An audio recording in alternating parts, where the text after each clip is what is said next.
ಯೋಂತಃ ಪ್ರವಿಶ್ಯ ಮಮ ವಾಚಮಿಮಾಂ ಪ್ರಸುಪ್ತಾಂ ಸಂಜೀವಯತ್ಯಖಿಲಶಕ್ತಿಧರಸ್ವಧಾಮ್ನಾ ಅನ್ಯಾಂಶ್ಚ ಹಸ್ತಚರಣಶ್ರವಣತ್ವಗಾದೀನ್ ಪ್ರಾಣಾನ್ನಮೋ ಭಗವತೆ ಪುರುಷಾಯ ತುಭ್ಯಂ. ಯಾ ವರ್ಣಪದವಾಕ್ಯಾರ್ಥಗದ್ಯಪದ್ಯಸ್ವರೂಪಿಣೀ ವಾಚಿ ನರ್ತಯತು ಕ್ಷಿಪ್ರಂ ಮೇಧಾನ್ ದೇವಿ ಸರಸ್ವತಿ. ಹರಲೀಲಾವತಾರಾಯ ಶಂಕರಾಯ ವರೌಜಸೇ ಕೈವಲ್ಯಕಲನಾಕಲ್ಪತರವೇ ಗುರವೇ ನಮಃ. ಘಂಟಾಶೂಲಹಲಾನಿ ಶಂಖಮುಸಲೇ ಚಕ್ರಂ ಧನುಸ್ಸಾಯಕಂ ಹಸ್ತಾಬ್ಜೈರ್ದಧತೀಂ ಘನಾಂತವಿಲಸಚ್ಛೀತಾಂಶು ತುಲ್ಯಪ್ರಭಾಂ ಗೌರೀ ದೇಹ ಸಮುದ್ಭವಾಂ ತ್ರಿಜಗತಾಂ ಆಧಾರಭೂತಾಂ ಮಹಾಪೂರ್ವಾಮುತ್ರ ಸರಸ್ವತೀಂ ಅನುಭಜೆ ಶುಂಭಾದಿದೈತ್ಯಾರ್ದಿನೀಂ. ದೃಶಾದ್ರಾಘಿಯಸ್ಯ ದರದಲಿತ ನೀಲೋತ್ಪಲರುಚ ದವೀಯಾಂಸಂ ದೀನಂ ಸ್ನಪಯ ಕೃಪಯಾ ಮಾಮಪಿ ಶಿವೆ. ಅನೇನಾಯಂ ಧನ್ಯೋ ಭವತಿ ನಚತೆ ಹಾನಿರಿಯತ ವನೇ ವಾ ಹರ್ಮೇ ವಾ ಸಮಕರ ನಿಪಾತೋ ಹಿಮಕರಃ ವನೇ ವಾ ಹರ್ಮೇ ವಾ ಸಮಕರ ನಿಪಾತೋ ಹಿಮಕರಃ. ನನ್ನ ಅಧ್ಯಾತ್ಮ ಬಂಧುಗಳೇ, ಎಲ್ಲ ಹಿರಿಯರೇ, ಈ ಸರಣಿಗೆ ದೂರದಲ್ಲಿ ನಿಂತು ಹತ್ತಿರದಲ್ಲಿ ಇದ್ದು ಸಹಕರಿಸ್ತಾ ಇರುವಂಥ ಎಲ್ಲ ಪ್ರಾಯೋಜಕ ಪರಿವಾರದವರೇ, ನನ್ನ ಮತ್ತು ನಿಮ್ಮೆಲ್ಲರ ಬುದ್ಧಿ ಗುಹೆಯನ್ನು ಬೆಳಗ್ತಾ ಇರುವಂತಹ ಚಂಡಿಕಾ ಪರಮೇಶ್ವರಿಯನ್ನು ಮಹಾಚೈತನ್ಯಕ್ಕೆ ಅನಂತ ಪ್ರಣಾಮಗಳನ್ನು ಸಲ್ಲಿಸ್ತಾ ಈ ಸರಣಿಯ 3ನೆಯ ದಿನದ ಚಿಂತನೆಗೆ ಮುಂದಾಗ್ತಾ ಇದ್ದೇನೆ. ನಿನ್ನೆ ದಿವಸ ನಾನು ಈ ಶಾಕಂಭರಿ ದೇವಿಯ ಸ್ವರೂಪವನ್ನು ಕುರಿತು ಹೇಳ್ತಾ ಇದ್ದೆ. ಹಾಗೆ ಹೇಳ್ತಾ ಇದ್ದಾಗ ನಾನು ಸುಮಾರಷ್ಟು ವಿಷಯವನ್ನು ಹೇಳಿ ಆಕೆಯ ಕಣ್ಣಿನ ಬಗ್ಗೆ ಹೇಳಬೇಕು ಅಂತ ನಾಳೆ ಹೇಳ್ತೇನೆ ಅಂತ ಹೇಳಿದ್ದೆ. ಅಷ್ಟೊತ್ತಿಗಾಗಲೇ ನನಗೆ ಹೋಗ್ತಾನೆ ಫೋನು, ಮಿಕ್ಕೆಲ್ಲ ದೇವತೆಗಳ ಈ ಕೈ ಎಷ್ಟು ಕೈಗಳು, ಏನೇನು ಆಯುಧ ಅಂತೆಲ್ಲ ಹೇಳಿದಿರಿ, ಶಾಕಂಬರಿದು ಹೇಳಲಿಲ್ಲ ಅಂತ.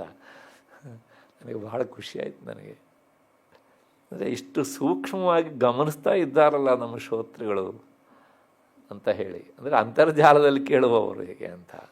ಹಾಗಾಗಿ ಈ ವ್ಯವಸ್ಥೆಯನ್ನು ಎಷ್ಟು ಸರಿಯಾಗಿ ಬಳಸ್ಕೊಳ್ತಾ ಇದ್ದಾರೆ ಅನ್ನೋದಕ್ಕೆ,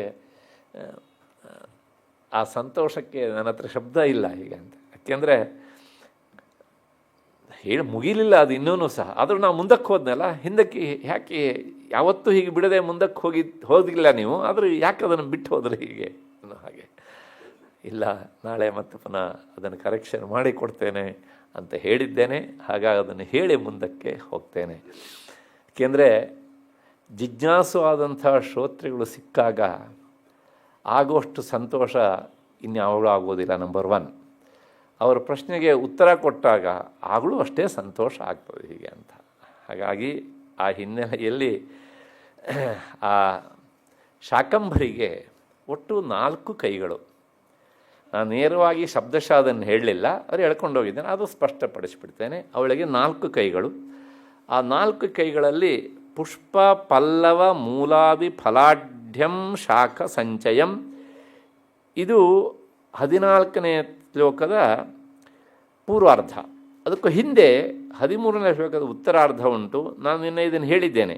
ಮುಷ್ಟಿಂ ಶಿಲಿ ಮುಖೈ ಪೂರ್ಣಂ ಕಮಲಂ ಕಮಲಾಲಯ ಅಂತ.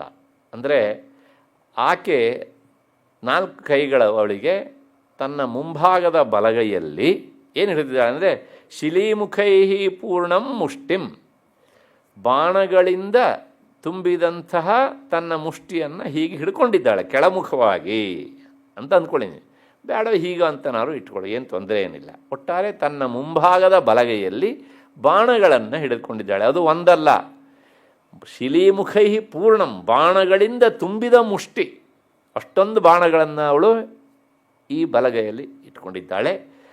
ಕಮಲಂ ಕಮಲಾಲಯ, ಕಮಲಾಲಯ ಅಂದರೆ ಕಮಲದಲ್ಲಿ ಮಂಡಿಸಿದವಳವಳು, ಅವಳ ಆಸನ ಕಮಲ, ಆದ್ದರಿಂದ ಅವಳ ಕಮಲಾಲಯ. ಅಂತಹ ಕಮಲಾಲಯಳಾದಂತಹ ಈ ಶಾಕಂಭರಿ ತನ್ನ ಹಿಂಭಾಗದ ದಕ್ಷ ಊರ್ಧ್ವ ಕರೆ ಹಸ್ತೆ, ಹಿಂಭಾಗದ ಬಲಗೈಯಲ್ಲಿ ಏನನ್ನು ಹಿಡಿದಿದ್ದಾಳೆ ಅಂದರೆ ಇದೇ ಈ ಕಮಲವನ್ನು ಅವಳು ಹಿಡಿದಿದ್ದಾಳೆ. ಮನಸ್ಸಿಗೆ ಬಂತು ಅಂತ ಅಂದ್ಕೊಂಡಿದ್ದೇನೆ ಇವಾಗ, ಯಾಕೆಂದ್ರೆ ನಿಮಗೆ ಮನಸ್ಸಿಗೆ ಬಂದರೆ ಅವರಿಗೂ ಮನಸ್ಸಿಗೆ ಬರುತ್ತೆ ಹೀಗೆ ಅಂತ. ಅಷ್ಟಾದ ಮೇಲೆ ಮುಂದೆ ಪುಷ್ಪ ಪಲ್ಲವ ಮೂಲಾದಿ ಫಲಾಢ್ಯಂ ಶಾಖ ಸಂಚಯಂ, ಇವಳ ಹೆಸರೇ ಶಾಕಂಭರಿ ಅಂತ ಅಲ್ವಾ. ಶಾಕಂಭರಿ ಅಂದರೆ ಶಾಕೈಹಿ ಬಿಭ್ರತಿ ಭಕ್ತಜನಾನಿತಿ ಶಾಕಂಭರಿ. ಈ 10 ವಿಧದ ತರಕಾರಿಗಳ ಮೂಲಕ ತನ್ನ ಭಕ್ತರಿಗೆ ಅವಳು ಬದುಕಲಿಕ್ಕೆ ಅವಕಾಶ ಮಾಡಿಕೊಟ್ಟು ಅವಳನ್ನು ಪೊರೆಯುವವಳಾದ್ದರಿಂದ ಅವಳ ಹೆಸರು ಶಾಕಂಭರಿ ಅಂತ. ಅವಳು ತಾನು ಶಾಕಂಭರಿ ಅನ್ನೋದನ್ನು ತೋರಿಸ್ಬೇಕಾ ಬೇಡೋ, ಅದಕ್ಕೋಸ್ಕರ ತನ್ನ ಹಿಂಭಾಗದ ಎಡಗೈಯಲ್ಲಿ ಏನು ಹಿಡಿದಿದ್ದಾಳೆ ಅಂದರೆ ನೇರವಾಗಿ ಅವಳು ಶಾಖ ಸಂಚಯಂ ಶಾಖ ಸಮೂಹಂ, ಇಲ್ಲಿ ಆ ತರಕಾರಿಯ ಮೂಟೆಯನ್ನು ಹಿಡ್ಕೊಂಡಿದ್ದಾಳೆ. 10 ವಿಧದ ತರಕಾರಿಗಳ ಗಂಟು, ಚಿಕ್ಕದಾದಂಥ ಒಂದು ಹೊರೆ, ಅದು ಅಷ್ಟನ್ನು ಇಟ್ಕೊಂಡಿದ್ದಾಳೆ. ಅದರ ಮೂಲಕ ತಾನು ಶಾಕಂಭರಿ ಅನ್ನೋದನ್ನು ಅವಳು ಲೋಕಕ್ಕೆ ಸಾರ್ತಾ ಇದ್ದಾಳೆ. ಸರಿ, ಈಗ ಮುಂಭಾಗದ ಎಡಗೈ ಒಂದು ಒಳಿತು, ಇದಕ್ಕೇನು ಕೆಲಸ ಅಂತ ಪ್ರಶ್ನೆ. ಅದಕ್ಕೆ ಮುಂದೆ 15ನೇ ಶ್ಲೋಕದ ಪೂರ್ವಾರ್ಧ ಹೇಳುತ್ತೆ ಕಾರ್ಮುಖಂ ಅಂತ. ಕಾರ್ಮುಖ ಅಂದರೆ ಧನಸ್ಸು. ಈ ಕೈಯಲ್ಲಿ ಬಾಣ ಹಿಡಿದ ಮೇಲೆ ಧನಸ್ಸು ಎಲ್ಲಿರಬೇಕು? ಇರಬೇಕಲ್ವಾ. ಹಾಗಾಗಿ ತನ್ನ ಎಡಗೈಯಲ್ಲಿ ಅವಳು ಧನುಸ್ಸನ್ನು, ಎಡಗೈಯಿಂದ ಮುಂಭಾಗದ ಎಡಗೈಯಲ್ಲಿ ಧನುಸ್ಸನ್ನು ಹಿಡಿದಿದ್ದಾಳೆ. ಇಲ್ಲಿಗೆ 4 ಕೈಗಳಿಗೆ 4 ಆಯುಧಗಳು ಇವೆ ಅಂತ ಏನು ಹೇಳಿದ್ದಾರೋ ಅದನ್ನು ವರ್ಣಿಸಿದಂತೆ ಆಯಿತು. ಈ 14ನೇ ಶ್ಲೋಕದಲ್ಲಿ ಒಂದು ಮಾತು ಬರ್ತದೆ, ನಾನು ನಿನ್ನೆ ದಿವಸ ಹೇಳಿದ್ದೆ, ಅವಳು ಬಯಸಿದಂತಹ ನಮ್ಮ ಕಾಮನೆಗಳನ್ನು ಈಡೇರಿಸುವವಳು ಅಂತ. ಅವಳ ಹೆಸರು ಶಾಕಂಭರಿ ಅಂತ. ಆದ್ದರಿಂದ ಅವಳು ಯಾವ ರೀತಿಯಲ್ಲಿ ನಮ್ಮ ಬಯಕೆಯನ್ನು ಈಡೇರಿಸ್ತಾಳೆ ಅಂತಂದರೆ ಅದನ್ನು ಹೇಳ್ತಾರೆ ಅಲ್ಲಿ, ಕಾಮ್ಯಾನಂತ ರಸೈರ್ಯುಕ್ತಂ ಅಂತ. ಇದಕ್ಕೆ ಅರ್ಥ ಏನು ಅಂದರೆ, ನಮ್ಮ ಕಾಮನೆಗಳೇ ಒಂದು ರಸ ಅಂತ ಅಂದ್ಕೊಳ್ಳಿ, ಕಾಮನೆಗಳು ಬಯಕೆಗಳು ಅಂತ. ಅಂತಹ ಅನಂತ ರಸ ನಮಗೆ ಎಷ್ಟುಂಟಪ್ಪ ಅಂದರೆ ಕಾಮನೆಗಳು, ಯಾರೋ ಲೆಕ್ಕ ಮಾಡಿದ್ದೀರಾ? ಅದಕ್ಕೋಸ್ಕರ ಹೇಳ್ತಾರೆ ಕಾಮ್ಯ ಅನಂತ ರಸೈರ್ಯುಕ್ತಂ, ಒಂದಲ್ಲ ಎರಡಲ್ಲ. ಆದರೆ ಅವರು ಹೇಳ್ತಾರೆ ನಿನಗೆ ಅನಂತ ರಸ, ಆ ರಸವೇ ಬಯಕೆ. ಅಡುಗೆ ಮನೆಯಲ್ಲಿರೋದು ಬರೀ 6 ರಸ ಮಾತ್ರ, ಕಾವ್ಯದಲ್ಲಿ ಮಾತ್ರ ನವರಸಗಳು. ಮನುಷ್ಯನ ಮನಸ್ಸಿನಲ್ಲಿ ಅನಂತ ರಸಗಳು. ಯಾವ ರಸ? ಬಯಕೆ, ಕಾಮನೆ, ವಾಂಟ್ಸ್ ಎನ್ನುವಂತಹ ರಸಗಳು. ಬೆಳಗ್ಗೆ ಹೇಳ್ತಾನೆ ಶುರು ಆಗುತ್ತೆ ನಮ್ಮ ರಸ ಅಲ್ವಾ. ಸಂಜೆವರೆಗೂ ಸಹ ಅದನ್ನು ಮಾಡಬೇಕು, ಇದನ್ನು ಮಾಡಬೇಕು, ಅದೊಂದು ಬಾಕಿ ಉಳಿದಿದೆ ಅಂಥೇಳಿ ನಮ್ಮ ಬಯಕೆ.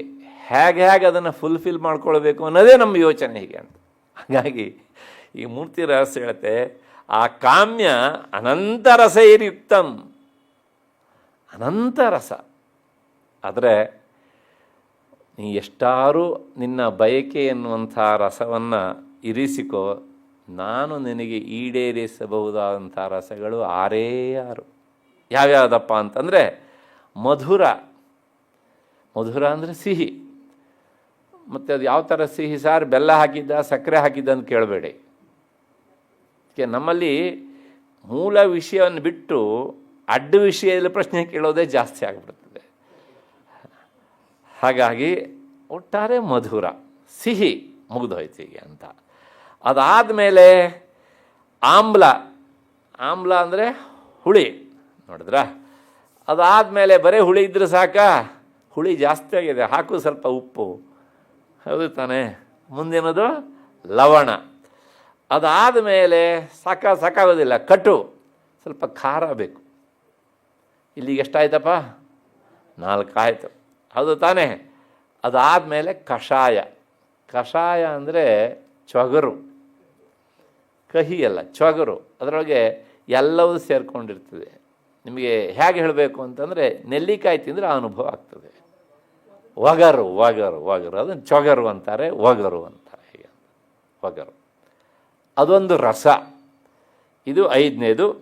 ಇನ್ನು 6ನೇದು ಒಂದುಂಟು, ತಿಕ್ತ, ಹಾಗಲಕಾಯಿ ಅಂದರೆ ಕಹಿ ಅಂತ. ಆ ರಸವನ್ನು ನಾವು ಸೇವಿಸಬೇಕು. ನಾವು ಭಾಳ ಬುದ್ಧಿವಂತರು ಅಂತ. ಹಾಗಲಕಾಯಿ ತರ್ತೇವೆ, ಚೆನ್ನಾಗಿ ಅದಕ್ಕೆ ಬೆಲ್ಲ ಹಾಕಿಯೇ ಬೇಯಿಸ್ತೇವೆ ಅಲ್ವಾ? ಆ ಹಾಗಲಕಾಯಿ ಯಾಕಾದ್ರೂ ನಾನು ಹಾಗಲಕಾಯಿ ಆಗಿ ಹುಟ್ಟಿದ್ನೋ ಅಂತ ಅಂದ್ಕೊಳ್ಬೇಕು. ಓಕೆ, ಅದು ನಮ್ಮ ದೇಹಕ್ಕೆ ಬೇಕಾದದ್ದು. ಅದು ನಾವೇನು ಮಾಡ್ತೇವೆ ಕೇಳಿದರೆ, ಹೆಸರಿಗೆ ಹಾಗಲಕಾಯಿ, ಅದೆಲ್ಲ ಬೆಲ್ಲದ ಹೋಳು ಮಾಡ್ತೇವೆ ನಾವು ಅದನ್ನು ಅಲ್ವಾ? ಯಾವುದಕ್ಕಾದ್ರೂ ಹಾಕಿ ಒಟ್ಟಾರೆ ಅದು ಸಮ ಪ್ರಮಾಣದಲ್ಲ, ಇನ್ನು ಹೆಚ್ಚಿಗೆನೋ ಬೆಲ್ಲ ಹಾಕಿಬಿಟ್ಟು ಆಮೇಲೆ ಅದನ್ನು ಹಾಗಲಕಾಯಿ ಕಹಿ ಕಹಿ ಅಂತ ಅಂದ್ಕೊಂಡು ತಿನ್ನೋದು. ನಾವು ತಿಂದಿದ್ದು ಯಾವುದು? ಬೆಲ್ಲ, ಹೀಗೆ ಅಲ್ವಾ? ನೋಡಿ ಬೇಕಾದ್ರೆ, ಹೌದಾ ಅಲ್ವಾ? ಸಾಮಾನ್ಯ ಎಲ್ಲರ ಮನೆಗಳಲ್ಲೂ ಇದಿರುತ್ತೆ. ನಿಜವಾದ ಆ ಕಹಿಯನ್ನು ಹಾಗೇನೆ ತಿನ್ನಬೇಕು. ಏಕೆಂದರೆ ನಮ್ಮ ನಾಲಿಗೆಗಳಲ್ಲಿ ಇರುವಂತಹ ಈ ಏನಂತೇವೆ ರಸಗ್ರಂಥಿಗಳು, ಟೇಸ್ಟ್ ಬಡ್ಸ್ ಅಲ್ವಾ, ಅವು ಒಂದೊಂದು ರಸ ಬಿದ್ದಾಗ ಅವು ಬೇರೆ ಬೇರೆ ರೀತಿಯಲ್ಲಿ ಪ್ರತಿಕ್ರಿಯಿಸ್ತೇವಂತೆ.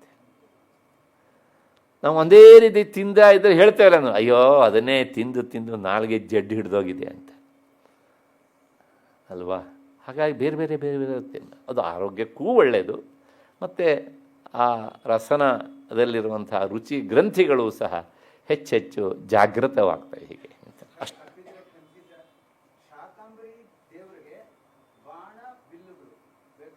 ಬೇಕು. ಯಾಕೆಂದರೆ ಅದು ರಕ್ಷಣೆ ಮಾಡಲಿಕ್ಕೆ ಬೇಕಲ್ಲ ಅಲ್ವಾ? ಇವಾಗತ್ತು ಕಳ್ಳತನಕ್ಕೆ ತುಂಬ ಮುಖಗಳು. ತರಕಾರಿ ತೋಟದಲ್ಲೂ ಕಳ್ಳರು ಬೇಕಷ್ಟು ಜನ ಬಿಡ್ತಾರೆ ಅಲ್ವಾ? ಹಾಗಾಗಿ ಅವಳು ಬೇಕೇ ಬೇಕು. ಮಧ್ಯದಲ್ಲಿ ಒಂದು ಸಂದರ್ಭ ಬಂದಿದ್ದಕ್ಕೆ ಹೇಳಿಬಿಡ್ತೇನೆ. ನಿಮ್ಮ ಪ್ರಶ್ನೆಗೆ ಪೂರಕವಾಗಿ, ವಾಸ್ತವಿಕವಾಗಿ ನಮ್ಮಲ್ಲಿ ರೈತರು ಏನು ಮಾಡ್ತಾರೆ ಅಂದರೆ, ಇಂಥ ಬೆಳೆಗಳನ್ನು ಬೆಳೆಯುವಾಗ ಆ ಹೊಲದಲ್ಲಿ ಬೆಳೀತಾ ಇರುವಂಥ ಬೆಳೆ ಮೇಲೆ ದುಷ್ಟರ ಕೆಟ್ಟ ದೃಷ್ಟಿ ಬೀಳದೇ ಇರಲಿ ಅಂತ ಅಲ್ಲೊಬ್ಬ ಬೆಚ್ಚಪ್ಪನನ್ನು ನಿಲ್ಲಿಸ್ತಾರೆ ಅಲ್ಲ. ಒಂದು ಮನೆ ಕಟ್ತಾ ಇರ್ತಾರೆ, ಆ ಮನೆ ಬಿಲ್ಡಿಂಗ್ ತುಂಬ ಚೆನ್ನಾಗಿ ಬರ್ತಾ ಇದ್ರೆ ಅದು ಎಲಿವೇಶನ್. ಹಾಗಾಗಿ ಆ ಇಂಜಿನಿಯರ್ ಏನು ಮಾಡ್ತಾನೆ, ಅಲ್ಲೊಂದು ಬೆಚ್ಚಪ್ಪನನ್ನು ನಿಲ್ಲಿಸ್ತಾನೆ. ಯಾಕೆಂದರೆ ಮನೆ ಮೇಲೆ ದೃಷ್ಟಿ ಬೀಳದೇ ಇರಲಿ, ಬೆಚ್ಚಪ್ಪನ ಮೇಲೆ ಬೀಳಲಿ ಅಂತ ಅಲ್ವಾ? ನಿಜವಾಗಿ ಗೊತ್ತಿದ್ದಂತಹ ರೈತ ಈ ದೇವಿಯ ವಿಗ್ರಹವನ್ನು ಅಲ್ಲಿಡ್ತಾನೆ. ನಿಮಗೆ ಗೊತ್ತಿರಬೇಕು, ಇವತ್ತಿಗೂ ಸಹ ನಮ್ಮ ಊರಿನ ಕಡೆಗೆ ಅಲ್ಲಿ ಆ ಸಂಕ್ರಾಂತಿ, ಒಂದು ವಿಶೇಷವಾದ ಸಂಕ್ರಾಂತಿ ಬರುತ್ತೆ. ಅಲ್ಲಿ ಹೊಲ ಗದ್ದೆಗಳಲ್ಲಿ ಇಂಥದ್ದನ್ನು ನಿಲ್ಲಿಸ್ತಾರೆ ಅಂತ. ಒಂದು ಅದರ ಜೊತೆಗೆ ಭೂಮಿ ಹುಣ್ಣಿಮೆ ಅಂತ ಬರುತ್ತೆ. ಆಶ್ವಯುಜ ಶುದ್ಧ ಮಾಸದ ಹುಣ್ಣಿಮೆ ದಿವಸ ಅವತ್ತು ಭೂಮಿಯನ್ನೇ ನಾವು ಪೂಜೆ ಮಾಡ್ತೇವೆ.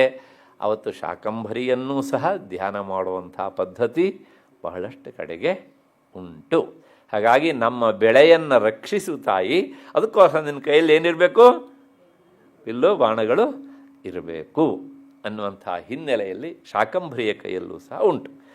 ಹಾಗಾಗಿ ಇಂಥ ಶಾಕಂಭರಿ ಈ ಅನಂತ ರಸ ನಮ್ಮ ಮನಸ್ಸಲ್ಲಿದ್ದರೂ ಸಹ ಅವಳು ಈ 6 ರಸಗಳ ರೂಪದಲ್ಲಿದ್ದು ಏನು ಮಾಡ್ತಾಳೆ? ನಮ್ಮ ಕ್ಷುತ್, ನಿನ್ನೆ ಹೇಳಿದ್ದೇನೆ ಇದನ್ನು, ಕ್ಷುತ್ ಅಂದರೆ ಹಸಿವು, ತ್ರಿಟ್ ಅಂದರೆ ಬಾಯಾರಿಕೆ, ಇದನ್ನೆಲ್ಲ ಮತ್ತು ಜರ, ಓಲ್ಡ್ ಏಜು ಮತ್ತು ಮೃತ್ಯು, ಇವುಗಳನ್ನೆಲ್ಲ ನಿವಾರಣೆ ಮಾಡ್ತಾಳೆ. ನಿವಾರಣೆ ಮಾಡುವುದು ಹೇಗೆ ಅನ್ನೋಕ್ಕೂ ನಿನ್ನೆ ದಿವಸ ವಿವರಣೆ ಹೇಳಿದ್ದೇನೆ.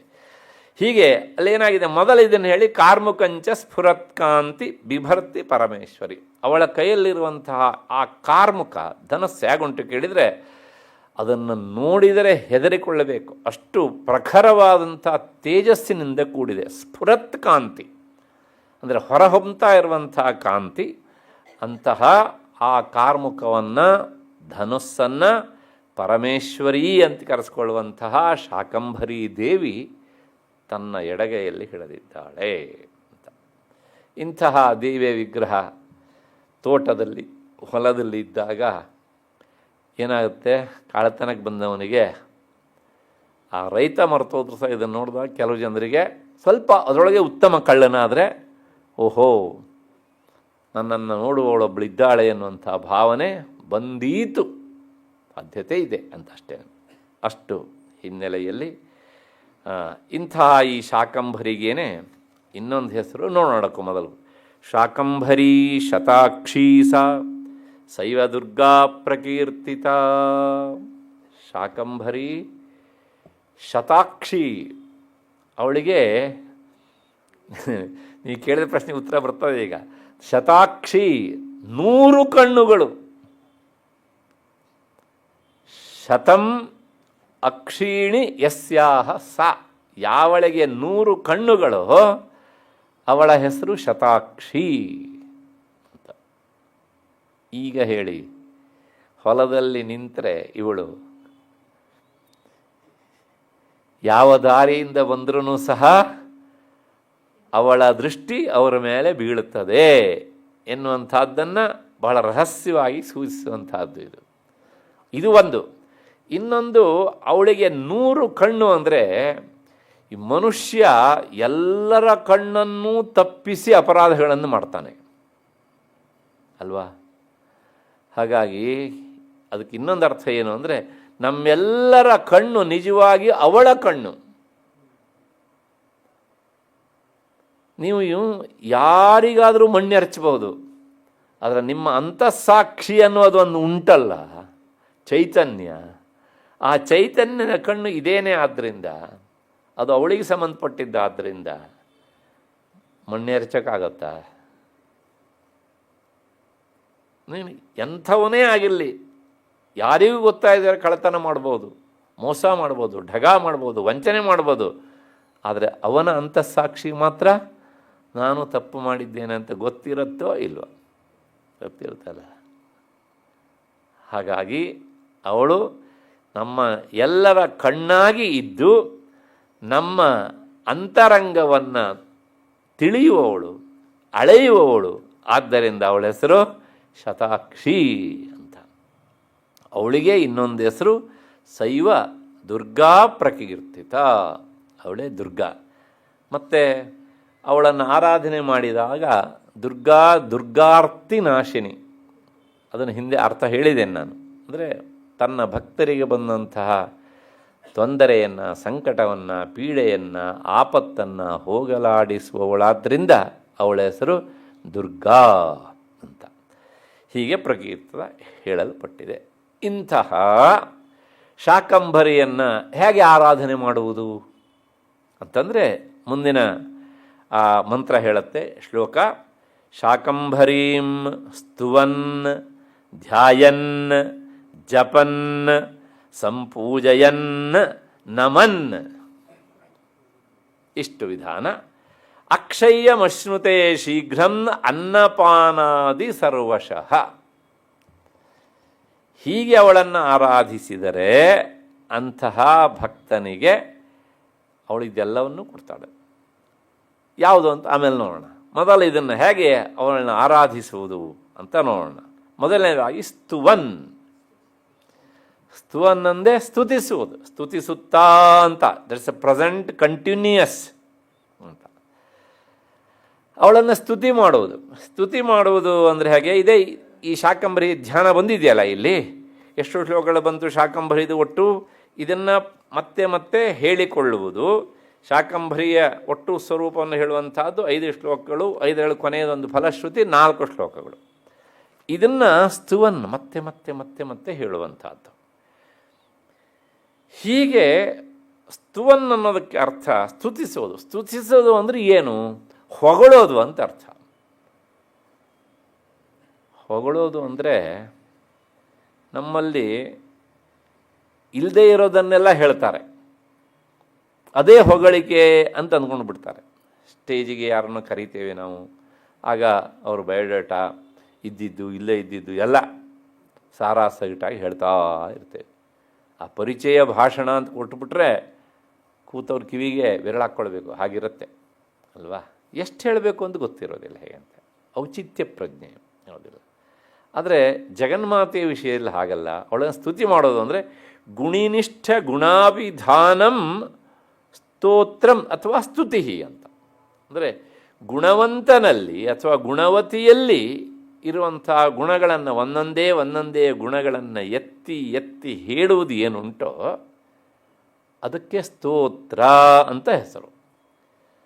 ಸ್ತುತಿ, ಸ್ತವ ಎಲ್ಲವೂ ಸಹ ಅದಕ್ಕೆ ಪರ್ಯಾಯ ಪದಗಳು. ಲಲಿತಾ ಸಹಸ್ರನಾಮದಲ್ಲೂ ಬರ್ತದೆ. ಸ್ತೋತ್ರ ಪ್ರಿಯ, ಸ್ತುತಿಮತಿ ಅಲ್ವಾ, ಶ್ರುತಿ ಸಂಸ್ತುತ ವೈಭವ, ಹೌದು ತಾನೆ. ಹಾಗಾಗಿ ಸ್ತುತಿ ಅಂದರೆ ಇದ್ದಿದ್ದನ್ನು ಇದ್ದ ಹಾಗೆ ಹೇಳೋದು, ಇಲ್ಲದೆ ಇರೋದನ್ನು ಹೇಳಬೇಕು ಅಂತ ಬಯಸೋಣ ಅಲ್ಲ ಅವಳು. ಈ ಶಾಕಂಭರಿ ಏನು ಮಾಡ್ತಾಳೆ, 4 ಕೈಯಲ್ಲಿ 4 ಹಿಡಿದಿದ್ದು, ಅದಾದಮೇಲೆ ಅವಳು ಶತಾಕ್ಷಿ ಆದದ್ದು, ಮತ್ತು ಈ ರಸಗಳನ್ನು ಕೊಟ್ಟು ನಮ್ಮನ್ನು ಪೋಷಿಸುವಂತಹದ್ದು, ತರಕಾರಿಗಳನ್ನು ಭೂಮಿಯಲ್ಲಿ ಬೆಳೆಯುವಂತೆ ಮಾಡಿ ಅವುಗಳ ಮೂಲಕ ನಮಗೆ ಪ್ರಾಣಧಾರಣೆ ಮಾಡಲಿಕ್ಕೆ ಏನು ಬೇಕೋ ಅದನ್ನು ಮಾಡಿ ಕೊಡುವುದು. ಇವೆಲ್ಲವೂ ಸಹ ಯಥಾರ್ಥವಾದ ವಿಚಾರ. ಯಾಕೆಂದರೆ ಆ ಯಥಾರ್ಥವಾದದ್ದನ್ನು ಹೇಳಿದರೆ ಅದೇ ದೇವತೆಗಳಿಗೆ ಇಷ್ಟ. ಅದನ್ನೇ ಹೇಳುತ್ತೆ, ಯಥಾರ್ಥ ಪ್ರಿಯ ಇಹ ವಹಿ ದೇವಾ.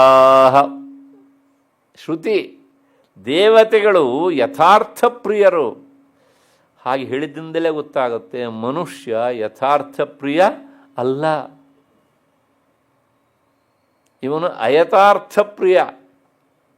ದೇವತೆಗಳಿಗೆ ಇದ್ದಿದ್ದು ಇದ್ದ ಹಾಗೆ ಹೇಳಿದರೆ ಸಂತೋಷ. 2 ಉದಾಹರಣೆ ಕೊಡ್ತೇನೆ. ವಿಷ್ಣುವಿನ ಬಣ್ಣ ಕಪ್ಪು, ನಾವು ಕೃಷ್ಣ ಅಂತ ಹೇಳ್ತೇವೆ ಅಲ್ವಾ. ವಸುದೇವನ ಮಗನ ಅಂತಹ ಆ ಕಂದನ ಬಣ್ಣ ಕಪ್ಪು, ಅವನ ಹೆಸರೇ ಕೃಷ್ಣ ಅಂತ. ಅದರ ಸರಿಯಾಗಿ ನೀವು ಕನ್ನಡದಲ್ಲಿ ತರ್ಜುಮೆ ಮಾಡಿದರೆ ಕರಿಯ ಅಂತ. ನೋಡೋಣ, ಮನುಷ್ಯರಿಗೆ ಯಾರಿಗಾರು ಹೇಳಿ ನೋಡೋಣ. ಅಷ್ಟು ಹೇಳಿಬಿಟ್ಟು ಮತ್ತು ನೀವು ಅಲ್ಲಿಂದ ಓಟ ಗಿಡಬೇಕು, ಅಲ್ಲಿ ಇರೋಕ್ಕಾಗೋಲ್ಲ ಅಲ್ವಾ, ಹೌದು ತಾನೆ. ಶಿವನ ಬಣ್ಣ ಅತ್ಯಂತ ಶುಭ್ರ, ಟ್ರಾನ್ಸ್ಪರೆಂಟ್, ಅದು ಸ್ಫಟಿಕಾಭ. ಹಾಗಾಗಿ ಅವನು ಶುದ್ಧ ಸ್ಫಟಿಕ ಸಂಕಾಶಂ ಅಂತಲೇ ಅವನ ಹೆಸರು. ಹಾಗಿದ್ದಾನೆ ಅವನು. ಇದನ್ನು ಅನುವಾದ ಮಾಡ್ತಾ ಮಾಡ್ತಾ ಶುದ್ಧ ಕನ್ನಡದಲ್ಲಿ ಹೇಳಬೇಕು ಅಂತೆ ಹೇಳಿದರೆ ಬಿಳಿಯ ಅಂತ ಹೇಳಬೇಕು. ಆಗ್ಬೋದಾ? ಅವರು ನಮ್ಮ ದೇಶ ಬಿಟ್ಟು ಹೋಗಿ ಆಗಲೇ 65 ವರ್ಷ ಆಯಿತು, ಇನ್ನೂ ಅವರದ್ದೇ ಸ್ಮರಣೆನಾ ಅನ್ನುವ ಹಾಗೆ. ಬಿಳಿಯರು ಅಂದರೆ ಯಾರು? ಪರಂಗಿಗಳು ಅಲ್ವಾ, ಬ್ರಿಟಿಷರು ತಾನೆ. ಹಾಗೆ ಹೇಳಿದರೆ ಅವನಿಗೆ ಇಷ್ಟ ಅದು, ಯಾಕೆ ತಾನು ಇದ್ದಿದ್ದು ಹಾಗೆ ಅಂತ. ಇದನ್ನು ಇಬ್ಬರನ್ನು ಬಿಟ್ಬಿಡೋಣ. ಈ ಶಿವನ ಮಗನ ವಿಷಯಕ್ಕೆ ಬರೋಣ. ಗಣಪತಿ ಇದ್ದಾನಲ್ಲ, ಅವನ ಹೆಸರು ವಕ್ರತುಂಡ ಅಂತ. ವಕ್ರತುಂಡ ಅಂದ್ರೆ ಏನೋ ಗೊತ್ತಾ? ಸ್ವಟ್ಟು ಮೋರೆ ಅವನು ಅಂತ. ಅವನಿಗೆ ಅದನ್ನು ಹೇಳಿದ್ರೆ ಏನು ಬೇಸರ ಆಗೋಲ್ಲ, ಸಂತೋಷನೇ ಪಡ್ತಾನೆ. ಯಾಕೆ? ಯಥಾರ್ಥ ಪ್ರಿಯ ಇಹ ವಹಿ ದೇವಾ. ನೋಡೋಣ, ಮನುಷ್ಯರಿಗೆ ಹೇಳಿ ನೋಡೋಣ, ಹೇಳ್ತೀರಾ ಇದನ್ನ? ಅಲ್ಲ ಅಲ್ವಾ. ಯಾಕೆ ನಿಜವಾಗಿ ಅವನು ಮೋರೆ ಸೊಟ್ಟನೇ, ಆದರೂ ಸಹ ಹೇಳಿದರೆ ಅವನನ್ನು ಸಹಿಸೋಲ್ಲ. ಏನು ಮಾಡ್ತಾನೆ? ನನ್ನಂಥ ಸುಂದರ ಇನ್ನೊಬ್ಬಿಲ್ಲ ಅಂತ ಹೇಳಲಿ ಅಂತಲೇ ಬಯಸ್ತಾನೆ. ಇದು ಮನುಷ್ಯರ ಸ್ವಭಾವ. ಹಾಗಾಗಿ ನಾನು ಹೇಳಿದೆ, ಮನುಷ್ಯರು ಯಥಾರ್ಥ ಪ್ರಿಯರಲ್ಲ, ಅಯಥಾರ್ಥ ಪ್ರಿಯರು. ದೇವತೆಗಳು ಯಥಾರ್ಥ ಪ್ರಿಯರು. ಹಾಗಾಗಿ ಯಾಕೆ ಬಂತು ಇಷ್ಟಲ್ಲ ಅಂದರೆ, ಅವಳು ಶಾಕಂಭರೀಂ ಸ್ತುವನ್, ಅವಳ ಸ್ತೋತ್ರ ಮಾಡಬೇಕಿದೆ, ಹೇಳಬೇಕಾದದ್ದು ಏನಿದೆಯೋ ಅದನ್ನು ಹೇಳೋದಷ್ಟೇ. ನಮ್ಮಲ್ಲಿ ಸ್ತೋತ್ರ ಮಾಡೋದು ಅಂದರೆ ಇಲ್ಲೇ ಇರೋದನ್ನೇ ಹೇಳೋದು. ಮಾಡಬಾರ್ದು ಎಲ್ಲ ಕೆಟ್ಟ ಕೆಲಸ ಮಾಡಿರ್ತಾನೆ, ಆದರೆ ನಾವು ಅವನಿಗೆ ಎಷ್ಟೆಷ್ಟು ಸಾಧ್ಯವೋ ಅಷ್ಟು ಊದುಬತ್ತಿ ಹಚ್ಚಿ ಹೊಗಳ್ತಾ ಇರ್ತೇವೆ ಅಲ್ವಾ. ಹಾಗಾಗಿ ಸ್ತುವನ್, ಅವಳಲ್ಲಿರುವಂತಹ ಏನು ಗುಣ ಉಂಟೋ ಆ ಗುಣವನ್ನು ಹೇಳುವಂಥದ್ದು. ಈಗ ಇಲ್ಲಿ ಇನ್ನೊಂದು ಸಂಶಯ ಬರುತ್ತದೆ ವಿಚಾರ ಮಾಡುವವರಿಗೆ. ವಾಸ್ತವಿಕವಾಗಿ ಇವಳು ಮೂಲ ರೂಪ ನಿರ್ಗುಣ. ಯಾಕೆ ಇವೆಲ್ಲ ಚಂಡಿಕಾ ದೇವಿಯ ಬೇರೆ ಬೇರೆ ಬೇರೆ ಬೇರೆ ರೂಪಗಳು ಅಲ್ವಾ. ಹಾಗಿದ್ರೆ ಈಕೆಯನ್ನು ನಾವು ಸಗುಣ ರೂಪದಲ್ಲಿ ಶಾಕಂಭರಿಯನ್ನೇನೋ ಇಲ್ಲಿ ಉಂಟು ಹೇಳಿಬಿಡ್ತೇವೆ. ಅವಳು ನಿರ್ಗುಣದನ್ನು ಹೇಗೆ ಸ್ತೋತ್ರ ಮಾಡೋದು? ಈಗ ಬರೋದಿಲ್ಲ, ಯಾರೋ ಗಮನಿಸ್ತಾರೆ, ಆಮೇಲೆ ಪ್ರಶ್ನೆ ಕೇಳ್ತಾರೆ. ಆ ನಿರ್ಗುಣವನ್ನೂ ಸಹ ಹೇಳೋದಕ್ಕೆ ಒಂದು ಕ್ರಮ ಉಂಟು. ನೆಗೆಟಿವ್ ಆಗಿ ಹೇಳಬೇಕು ಅದನ್ನು. ನಿನ್ನಲ್ಲಿ ಯಾವ ಗುಣಗಳೂ ಇಲ್ಲ ವಾಸ್ತವಿಕವಾಗಿ, ಆದರೂ ಸಹ ನೀನು ಗುಣ ಉಳ್ಳವಳಂತೆ ತೋರ್ತೀಯೇ ಅಂತ ಹೇಳೋದುಂಟಲ್ಲ, ಇದು ನಿರ್ಗುಣ ರೂಪವಾದಂಥ ಸ್ಥಿತಿ. ನಾನು ಇದಕ್ಕೆ ಸಾಮಾನ್ಯ ಒಂದು ಉದಾಹರಣೆ ಕೊಡ್ತೇನೆ. ಇಲ್ಲೊಂದು ಕೆರೆ ಇದೆ ಅಂತ ಅಂದ್ಕೊಳ್ಳಿ. ಆ ಕೆರೆಯಲ್ಲಿ ಪಾಚಿ ಕಟ್ಕೊಂಡು ಬಿಟ್ಟಿದೆ.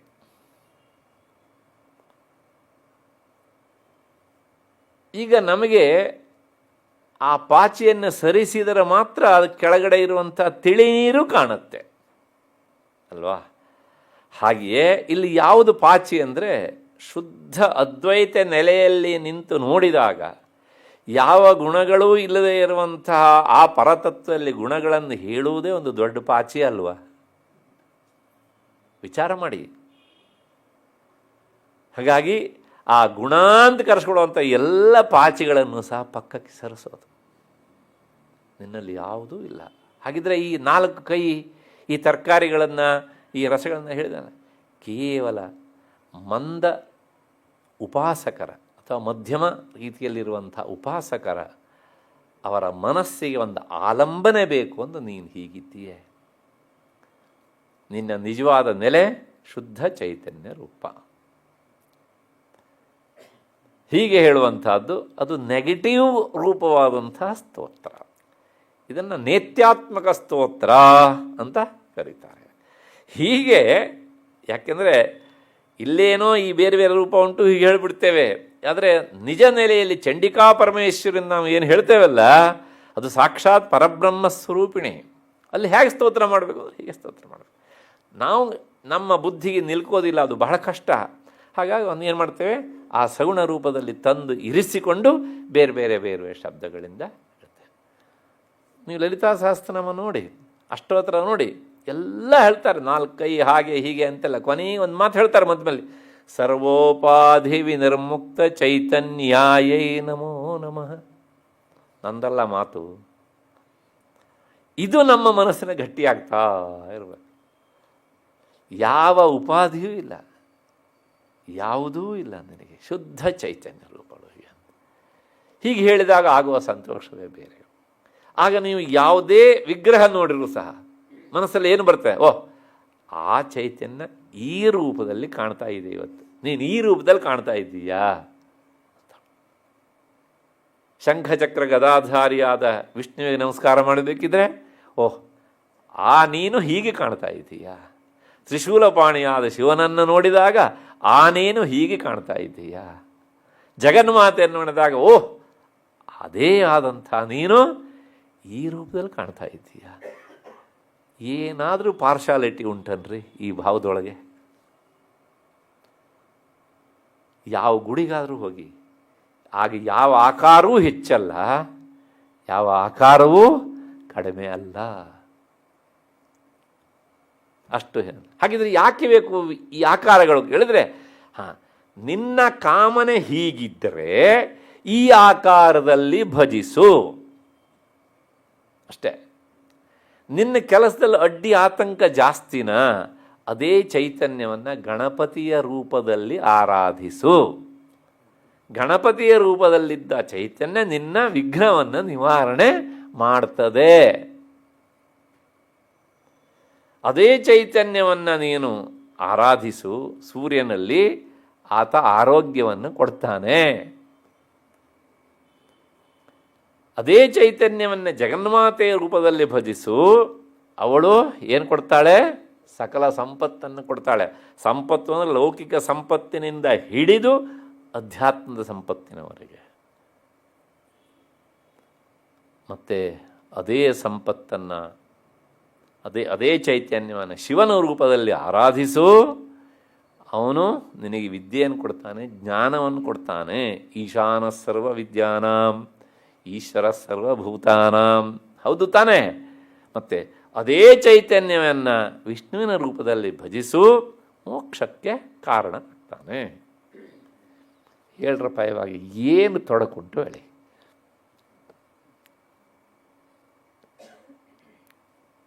ಅಂಥ ವ್ಯವಸ್ಥೆ ಅಲ್ವಾ?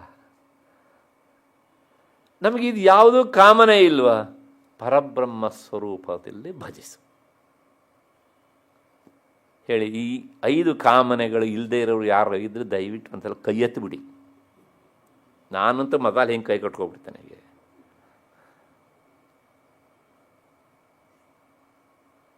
ನಮಗೆ ಕಾಮನೆ ಇದೆ ಅಂತ ಆದಮೇಲೆ ಆ ಕಾಮನೆಯನ್ನು ಈಡೇರಿಸುವ ಆಕಾರ ನಮಗೆ ಬೇಕು ಅಲ್ವಾ? ಅದಿಲ್ಲ ಅಂತ ಆದರೆ ಬೇಡ, ಯಾವುದು ಬೇಡ. ಆದರೆ ಒಂದು ನೆನಪಿಟ್ಕೊಳ್ಬೇಕು, ಈ ಕಾಮನೆಗಳನ್ನು ಈಡೇರಿಸುವ ಆಕಾರ ಉಂಟು ಅಂತ ಅಲ್ಲಿಯೇ ನಿಲ್ಲುವುದಲ್ಲ. ಇದರ ಹಿಂದೆ ಇರುವುದು ಯಥಾರ್ಥ ತತ್ವ. ಅದೇ ನನ್ನ ಗುರಿಯಾಗಬೇಕು. ಪರಬ್ರಹ್ಮ ಸ್ವರೂಪ ಅಥವಾ ಪರಬ್ರಹ್ಮ ಸ್ವರೂಪಿಣಿ ಅಂತ ಯಾಕೆ ಬಂತು ಅಂದರೆ ಇಷ್ಟೆಲ್ಲ ಸ್ತೋತ್ರ ಮಾಡುವುದು ಹೇಗೆ ಅಂದರೆ ಇದು ಗೊತ್ತಿರಬೇಕು ನಮಗೆ. ಹಾಗಾಗಿ ಶಿವನನ್ನು ಸ್ತೋತ್ರ ಮಾಡುವುದಂದರೆ ವಿಷ್ಣುವನನ್ನು ತೆಗಳುವುದಲ್ಲ. ವಿಷ್ಣುವನನ್ನು ಸ್ತುತಿಸುವುದು ಅಂದರೆ ಶಿವನನ್ನು ನಿಂದಿಸುವುದಲ್ಲ. ಯಾವ ಗುಡಿಗೆ ಹೋಗ್ತೀರೋ ಆ ಗುಡಿಯಲ್ಲಿ ಯಾವ ಆಕಾರ ಉಂಟೋ ಆ ಆಕಾರವನ್ನು ಹೊಗಳಬೇಕು. ಸರಿ ತಾನೆ? ಇದು ವ್ಯವಸ್ಥೆ, ನಂದಲ್ಲ ಮಾತು. ವೇದ ಹೇಳುತ್ತೆ, ಋಗ್ವೇದದಲ್ಲಿ ಈ ಅರ್ಥವನ್ನು ಹೇಳುವ ಮಂತ್ರವೇ ಉಂಟು. ನೀವು ಗಣಪತಿಯ ಗುಡಿಗೆ ಹೋಗಿಬಿಟ್ಟು ವಿಷ್ಣುವಿನ ಸ್ತುತಿ ಮಾಡುವುದಲ್ಲ. ವಿಷ್ಣುವಿನ ಗುಡಿಗೆ ಹೋಗಿ ಗಣಪತಿ ವಕ್ರತುಂಡ ಮಹಾಕಾಯ ಅಂತ ಹೇಳೋದಲ್ಲ. ಯಾಕೆಂದರೆ ಈ ಸ್ತುತಿಗೂ ಆ ಆಕಾರಕ್ಕೂ ಸಂಬಂಧ, ಹೌದಾ? ಆದ್ದರಿಂದ ಹಾಗೇನೇ ಸ್ತೋತ್ರ ಮಾಡಬೇಕು. ಸ್ಟೇಜ್ ಮೇಲೆ ಕರೀತೇವೆ, ಒಬ್ಬ ರಾಜಕಾರಣಿಯನ್ನು ನಾವು ಕರೆದುಬಿಟ್ಟು ಅವನನ್ನು ಕವಿ ಪುಂಗವ ಅಂತ ಹೊಗಳ್ತಾ ಇದ್ದರೆ ಕೂತರು ಏನು ಹೇಳ್ತಾರೆ? ರೀ ಸ್ವಲ್ಪ ನೋಡ್ಕೊಂಡು ಮಾತಾಡ್ರಿ ಅಂತ ಹೇಳ್ತಾರಾ ಇಲ್ವಾ? ಹಾಗೆ ನಾವು ಯಾವ ಆಕಾರವೋ ಆ ಆಕಾರಕ್ಕೆ ಸ್ತೋತ್ರವನ್ನು ಸಲ್ಲಿಸಬೇಕು, ಸ್ತುತಿಯನ್ನು ಮಾಡಬೇಕು. ಹಾಗಾಗಿ ಸ್ತೋತ್ರ ಮಾಡಬೇಕಿದ್ರೆ ಅಲ್ಲಿ ಪದಪುಂಜಗಳು ಬೇಕು, ಶಬ್ದಗಳು ಬೇಕು ಅಲ್ವಾ? ಹಾಗಾಗಿ ಸ್ತೋತ್ರ ಮಾಡೋದು, ಬಾಯ್ಬಿಟ್ಟು ಹೇಳಬೇಕು ಅದನ್ನು ಹೀಗೆ ಅಂತ. ಹೀಗೆ ಆಕೆಯನ್ನು ಸ್ತುತಿಸಿದರೆ, ಯಾಕೆಂದರೆ ಅವಳೇ ಶಬ್ದ ಸ್ವರೂಪಿಣಿ. ಹಿಂದೆ ನೋಡಿದೆ, ಭಾಷಾ ರೂಪಿಣಿ ಅಂತೆಲ್ಲ ಲಲಿತಾ ಸಹಸ್ರನಾಮ ನಾವು ನೋಡಿದ್ದೇವೆ ಹೀಗೆ ಅಂತ. ಹಾಗಾಗಿ ಆ ಶಬ್ದಗಳು, ಅವಳಿಂದ ಬಂದ ಶಬ್ದವನ್ನು ಅವಳಿಗೆ ಸಲ್ಲಿಸುವುದು. ಮುಂದಿನದು ಧ್ಯಾಯನ್. ಇಲ್ಲಿ ಬಾಯಿ ಬೀಗ ಹಾಕಬೇಕು. ಧ್ಯಾನದಲ್ಲಿ ಬಾಯಿಗೆ ಕೆಲಸ ಇಲ್ಲ. ಧ್ಯಾನ ಹೇಗೆ? ಧ್ಯಾನ ಮತ್ತೆ 2 ರೂಪದ ಧ್ಯಾನ. ಒಂದು ಸಗುಣ ರೂಪದ ಧ್ಯಾನ, ಇನ್ನೊಂದು ನಿರ್ಗುಣ ರೂಪದ ಧ್ಯಾನ. ಸಗುಣ ರೂಪದ ಧ್ಯಾನ ಶಾಕಂಭರಿ ಹೇಗೆ ಮಾಡಬೇಕು? ಅದು ಈಗ ತಾನೇ ಹೇಳಿದನಲ್ಲ, ಈ ಕೈಯಲ್ಲಿ ಬಿಲ್ಲು, ಈ ಕೈಯಲ್ಲಿ ಬಾಣ, ಈ ಕೈಯಲ್ಲಿ ಕಮಲ, ಮತ್ತು ಈ ಕೈಯಲ್ಲಿ ತರಕಾರಿಯ ಮೂಟೆ. ಹೀಗೆ ಧ್ಯಾನ ಮಾಡುವುದು. ಇಲ್ಲಿ ಬಾಯಿಗೆ ಕೆಲಸ ಇಲ್ಲ. ಅದನ್ನೇ ಮತ್ತೆ ಮತ್ತೆ ಮತ್ತೆ ಮತ್ತೆ ಮನಸ್ಸು ಮೆಲುಕು ಹಾಕ್ತಾ ಇರಬೇಕು. ಹಿಂಗೆ ಮಾಡಿದರೆ ಏನಾಗ್ತದೆ? ಅವಸರ ಮಾಡಬೇಡಿ, ಹೇಳ್ತೇನೆ ಏನಾಗ್ತದೆ ಅಂತ. ಸರಿ, ಮತ್ತೆ ಸ್ತುವನ್, ಎರಡನೇದು ಧ್ಯಾಯನ್. ಇನ್ನು ಜಪನ್, ಅವಳಿದ್ದೇ ಜಪ. ಚತುರ್ಥಿ ವಿಭಕ್ತ್ಯಂತವಾಗಿ ಶಾಕಂಭರಿಯೈ ನಮಃ. ಮತ್ತೆ ಮತ್ತೆ ವಿಶೇಷವಾಗಿ ತರಕಾರಿ ಬೆಳೆಯುವ ರೈತ ಇದನ್ನು ಮಾಡಿದರೆ ಸಮೃದ್ಧಿ ಆಗ್ತದೆ, ನೋ ಡೌಟ್ ಎಟ್ ಆಲ್. ಯಾಕೆ ಈ ಮಾತು ಹೇಳ್ತೇನೆ ಅಂದರೆ, ಇವತ್ತು ಬೆಳಗ್ಗೆ ನನಗೊಂದು ಫೋನ್ ಕಾಲು, ಈಗ ಒಂದು 5-6 ದಿನಗಳ ಹಿಂದೆ ಒಂದು ಫೋನ್ ಕಾಲು ಹೀಗೆ ಅಂತ. ಏನೇನೋ ಸಮಸ್ಯೆಯನ್ನು ಇಟ್ಕೊಂಡು ಔಷಧ ಉಪಚಾರಗಳಿಂದಲೂ ಕಡಿಮೆ ಆಗದೇ ಇದ್ದಾಗ ಕೊನೆಗೆ ಈ ಉಪನ್ಯಾಸದಲ್ಲಿ ಹೇಳಿದ ಎಷ್ಟೋ ವಿಷಯ ಎಲ್ಲ ಕೇಳಿರ್ತಾರಲ್ಲ, ಹೀಗಾಗಿದೆ, ಏನು ಮಾಡಬೇಕು ಅಂತ. ಕೆಲವು ಜನರಿಗೆ ಮಕ್ಕಳ ಆರೋಗ್ಯ ಸರಿ ಇಲ್ಲ, ಇನ್ನು ಕೆಲವು ಜನರಿಗೆ ಮನೆಯಲ್ಲಿ ಹಿರಿಯರಿಗೆ ಸರಿ ಇಲ್ಲ, ಏನು ಮಾಡಬೇಕು ಈಗ? ಆ ಲಲಿತಾ, ನಾ ಪದೇ ಪದೇ ಹೇಳ್ತೇನೆ, ಲಲಿತಾ ಸಹಸ್ರನಾಮ ಅನ್ನೋದು ಅಥವಾ ಇಲ್ಲಿ ಬರುವಂಥ ಈ ಶಾಕಂಭರಿ ಏನು ಮಂತ್ರ, ಇವೆಲ್ಲ ಕೇವಲ ಅರ್ಥರಹಿತವಾದ ಪದಪುಂಜಗಳಲ್ಲ, ಇವೆಲ್ಲ ಜೀವಂತವಾದಂಥವುಗಳು. ಹಾಗಾಗಿ ಯಾವುದೋ ಒಂದು ನಾಮವನ್ನು ನಾನು ಹೇಳಿ ನಾನು ಮರ್ತು ಬಿಟ್ಟಿದ್ದೇನೆ, ಇದನ್ನು ಮಾಡಿ ಅಪ್ಪ ಅಂತ. ಅವ್ರು ಫೋನ್ ಮಾಡಿ ಹೇಳ್ತಾ, 6 ತಿಂಗಳದ ಹಿಂದೆ ನೀವು ಹೇಳ್ತೀನಿ ಅಂತ ಹೇಳಿ 2 ದಿವಸ ಸಮಯ ತಗೊಂಡು ಇದೇ ಸರಿ ಇದನ್ನು ಮಾಡಿ ಅಂತ ನಮಗೆ ಹೇಳಿದ್ರಿ. ನನ್ನ ಮಗಳ ಆರೋಗ್ಯ ಸರಿ ಹೋಗಿದೆ ಇವಾಗ.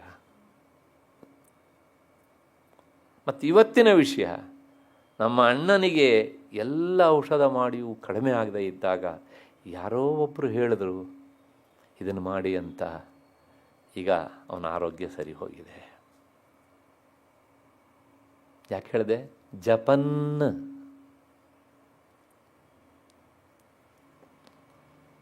ಅಷ್ಟು. ಯಾಕೆಂದರೆ ಇವೆಲ್ಲ ಸುಮ್ಮನೆ ಯಾವುದೋ ಒಬ್ಬ ಸಾಮಾನ್ಯ ಮನುಷ್ಯನ ಬಾಯಿಂದ ಉದಿರಿ ಬಿದ್ದ ಶಬ್ದಗಳಲ್ಲ.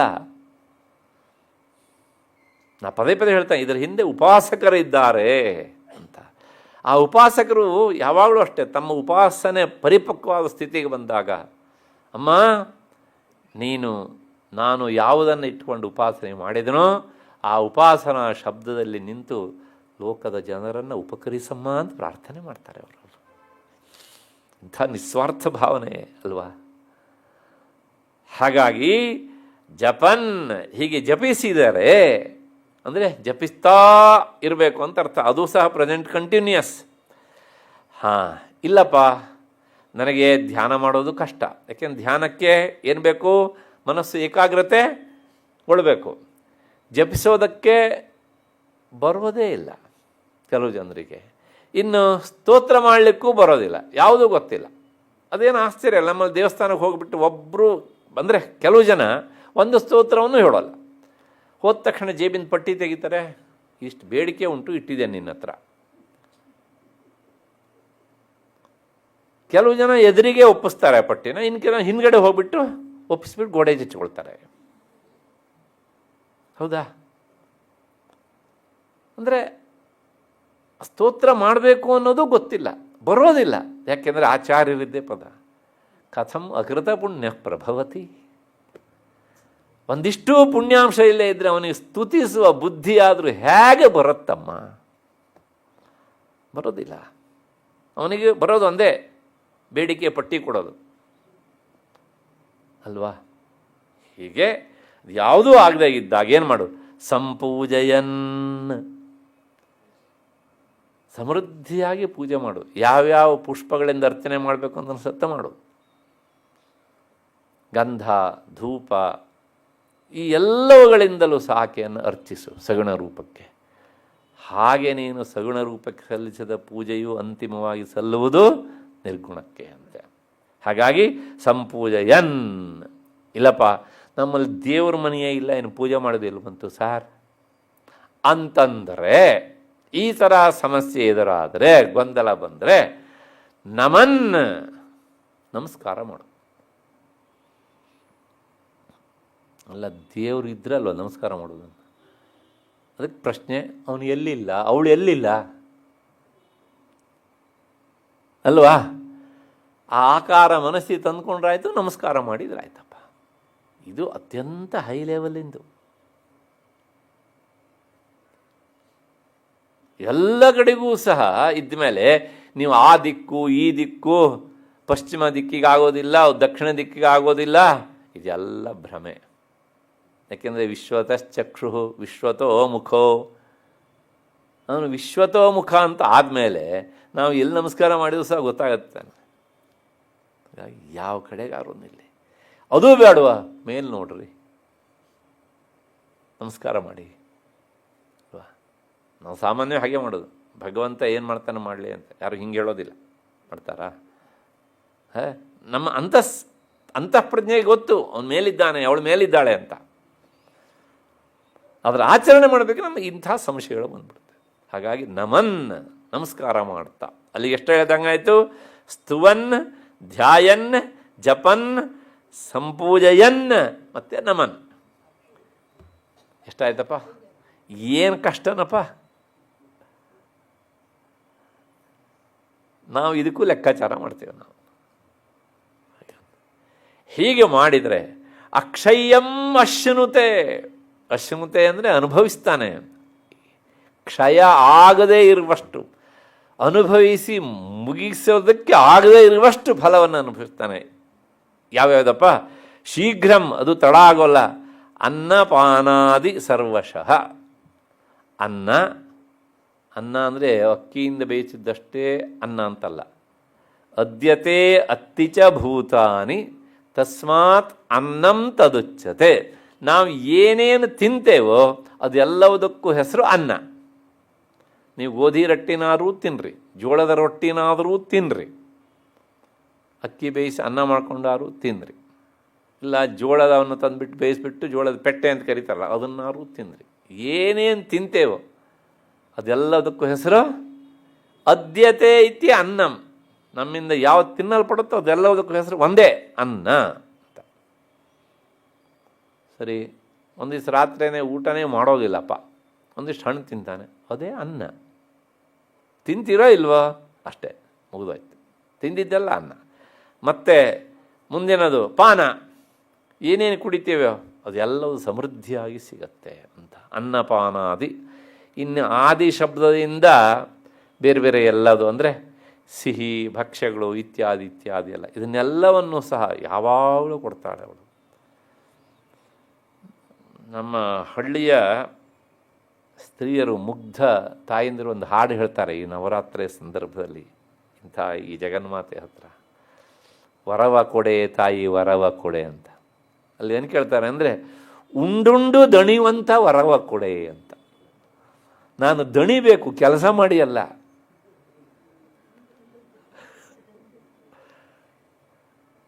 ಇವಳನ್ನೇ ಕುರಿತು ಹೇಳಿದ್ದೆ. ಅದು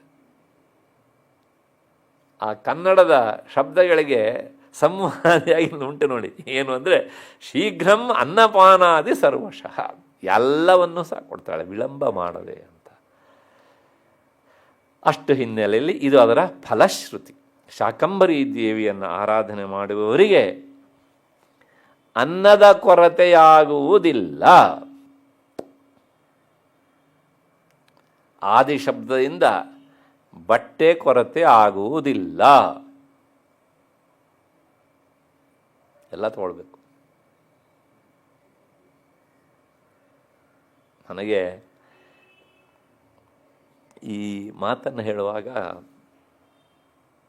ಮಹಾತ್ಮರೊಬ್ಬರ ಆಚರಣೆ ನಾನು ಓದಿದ್ದು ಮತ್ತು ಕೇಳಿದ್ದು ಅದು ನೆನಪಿಗೆ ಬರ್ತದೆ. ಪ್ರಾತಸ್ಮರಣೀಯರಂತಹ ಚಂದ್ರಶೇಖರ ಭಾರತಿ ಸ್ವಾಮಿಗಳ ಕಾಲ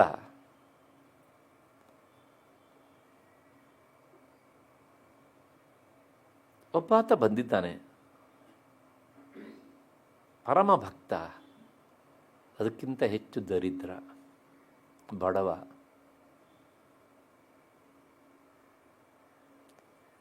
ಹೇಳಿದ್ರಂತೆ, ಅವರನ್ನು ಕರ್ಕೊಂಡು ಹೋಗಿ ಬಂದಿದ್ದಾರೆ, ಅವರಿಗೆ ಉಡೋದಕ್ಕೆ ಬಟ್ಟೆನೂ ಸಹ ಇಲ್ಲ, ಹಾಗಾಗಿ ತಾವು ಅನುಗ್ರಹಿಸಬೇಕು ಅಂತ. ಅಷ್ಟು ಹೇಳಿ ಆದಮೇಲೆ ಆತನ ಮನಸ್ಸಿನಲ್ಲಿ ಮತ್ತು ಯಾರು ಕರ್ಕೊಂಡು ಹೋಗಿ ಅವ್ರ ಹತ್ರ ಇವ್ರನ್ನ ಸಮಸ್ಯೆಯನ್ನು ಹೇಳಿದ್ರು ಅವರ ಮನಸ್ಸಿನೆಲ್ಲ ಏನಂತ ಹೇಳಿದರೆ, ಹಾಂ, ಒಂದು 2 ಜೊತೆ ಪಂಚೆ ಕೊಡ್ತಾರೆ ಗುರುಗಳು ಅಂತ.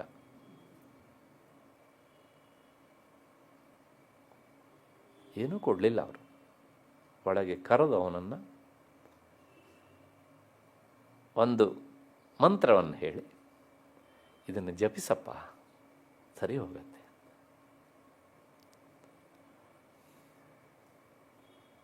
ಅದು ಯಾವುದಾಗಿರಬೇಕು? ಪ್ರಾಯಶಃ ಗೊತ್ತಿಲ್ಲ ನನಗೆ, ಯಾಕೆಂದ್ರೆ ಅಲ್ಲೊಂದು ಆದಿ ಶಬ್ದ ಉಂಟಲ್ಲ, ಅನ್ನಪಾನ ಆದಿ. ಹೊಟ್ಟೆಗೆ ಆಹಾರ, ಮೈಗೆ ಬಟ್ಟೆ, ಎಲ್ಲವೂ ಸಹ ಮನುಷ್ಯನ ಬದುಕಿಗೆ ಏನು ಬೇಕೋ ಅದನ್ನು ಕೊಡುವಂಥವಳು. ಅದು ಶಾಕಂಭರಿ ದೇವಿ ಮಾಡಿ ಕೊಡ್ತಾಳೆ. ಯಾಕೆ ಹೇಳಿದೆ ಅಂದರೆ, ಇಂಥದ್ದೆಲ್ಲ ಮಹಾತ್ಮರಿಗೆ ಗೊತ್ತಿರುತ್ತವೆ. ಗೊತ್ತಿರೋದಷ್ಟ ತಕ್ಷಣ ಇದರಿಂದ ಇವರನ್ನು ಅನುಗ್ರಹಿಸಬೇಕು ಅಂತ ಅನುಗ್ರಹಿಸ್ತಾರೆ ಅಂತ. ಆದ್ದರಿಂದ ಆದಿಶಬ್ದದಿಂದ ಬಟ್ಟೆ ಮತ್ತು ಇನ್ನೇನೇನು ಖರ್ಚಿಗೆ ಬೇಕು ಆ ಎಲ್ಲ ವ್ಯವಸ್ಥೆಯನ್ನು ಅವಳು ನೋಡಿಕೊಡ್ತಾಳೆ. ಯಾಕೆಂದರೆ ತಾಯಿ ಅಷ್ಟೇ ಮುಗಿದೋಯ್ತು ಒಂದೇ ಶಬ್ದಗೆ ಅಂತ. ಅನ್ನಪಾನಾದಿ ಸರ್ವಶಃ. ಇಲ್ಲಿಗೆ ಆ ಶಾಕಂಭರಿ ದೇವಿಯ ಸ್ವರೂಪದ ವರ್ಣನೆ ಮತ್ತು ಫಲಶ್ರುತಿ ಆಯಿತು. ಮತ್ತು ಮುಂದಿನದು ಆ ಭೀಮಾದೇವಿಯ ಸ್ವರೂಪ. ಭೀಮಾಪಿ ನೀಲವರ್ಣಾಭಾ ದಂಷ್ಟಾದಶನಭಾಸುರ ವಿಶಾಲಲೋಚನ ತುಂಗವೃತ್ತಪೀನ ಘನಸ್ತನೀ. ಇವಳ ಬಗ್ಗೆ ಎಷ್ಟಪ್ಪ ಅಂದರೆ 2 ಶ್ಲೋಕಗಳು. ಭೀಮಾದೇವಿ ಅಂತ ಹೆಸರು. ಈ ಭೀಮಾದೇವಿಯು ಸಹ ಅಲ್ಲೊಂದು ಶಬ್ದ ಉಂಟು, ಭೀಮಾಪಿ ಅಂದರೆ ಭೀಮಾದೇವಿಯೂ ಕೂಡ ಅಂತ ಅರ್ಥ. ಯಾಕೆಂದರೆ ನೀಲವರ್ಣ ನೀಲವರ್ಣದವಳು. ಯಾಕೆ ಹಂಗೆ ಹೇಳುತ್ತೆ ಅಂದರೆ ಹಿಂದೆ ಶಾಕಂಭರಿ ಬಣ್ಣ ಹೇಳಬೇಕಿದ್ರೆ ನೀಲವರ್ಣ ಅಂತ ಹೇಳಿದ್ದಾರೆ. ಅದಕ್ಕೋಸ್ಕರ ಅವಳು ಹೇಗೆ ನೀಲವರ್ಣಳೋ ಇವಳು ಕೂಡ ನೀಲವರ್ಣದವಳು.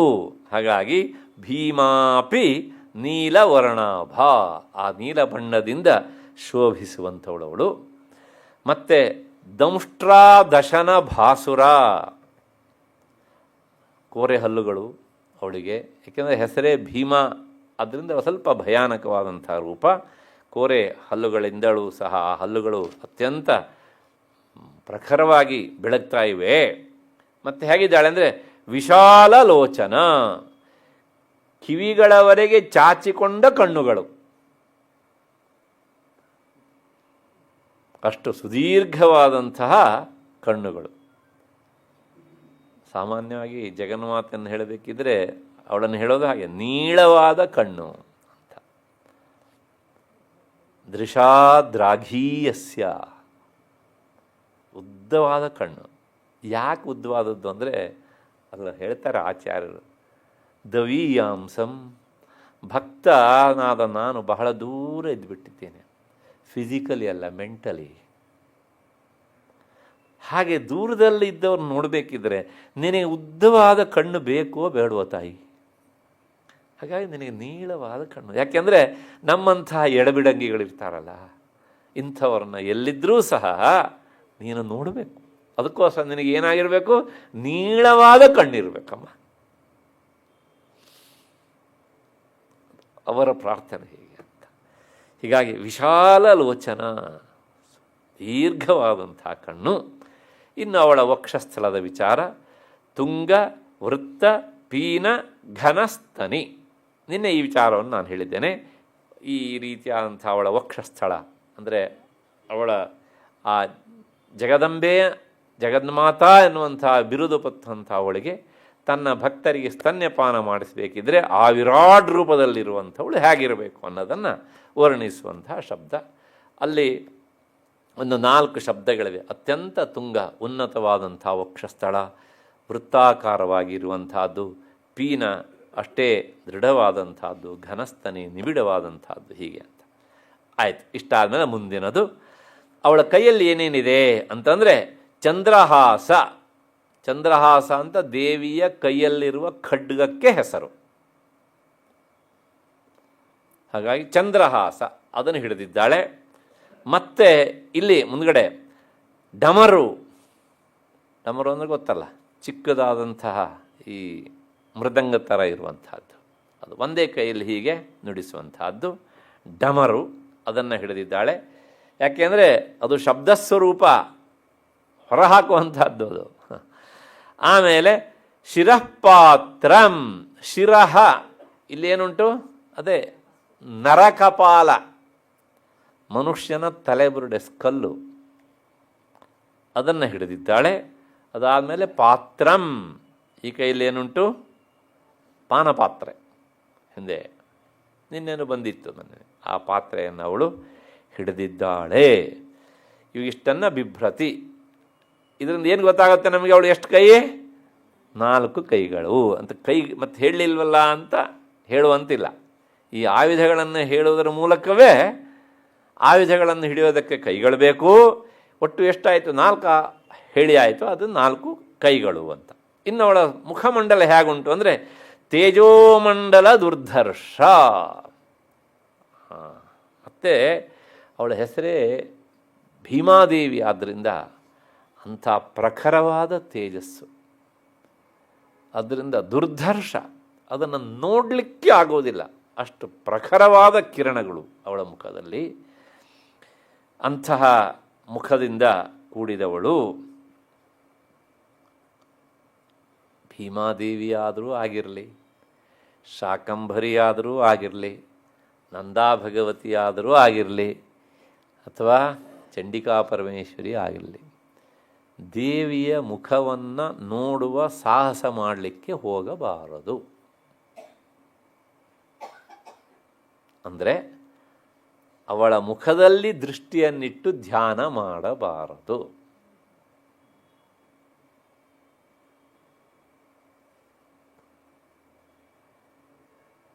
ಯಾಕೆ ಏನು ಅಂತ ನೀವು ಕೇಳಬಾರ್ದು.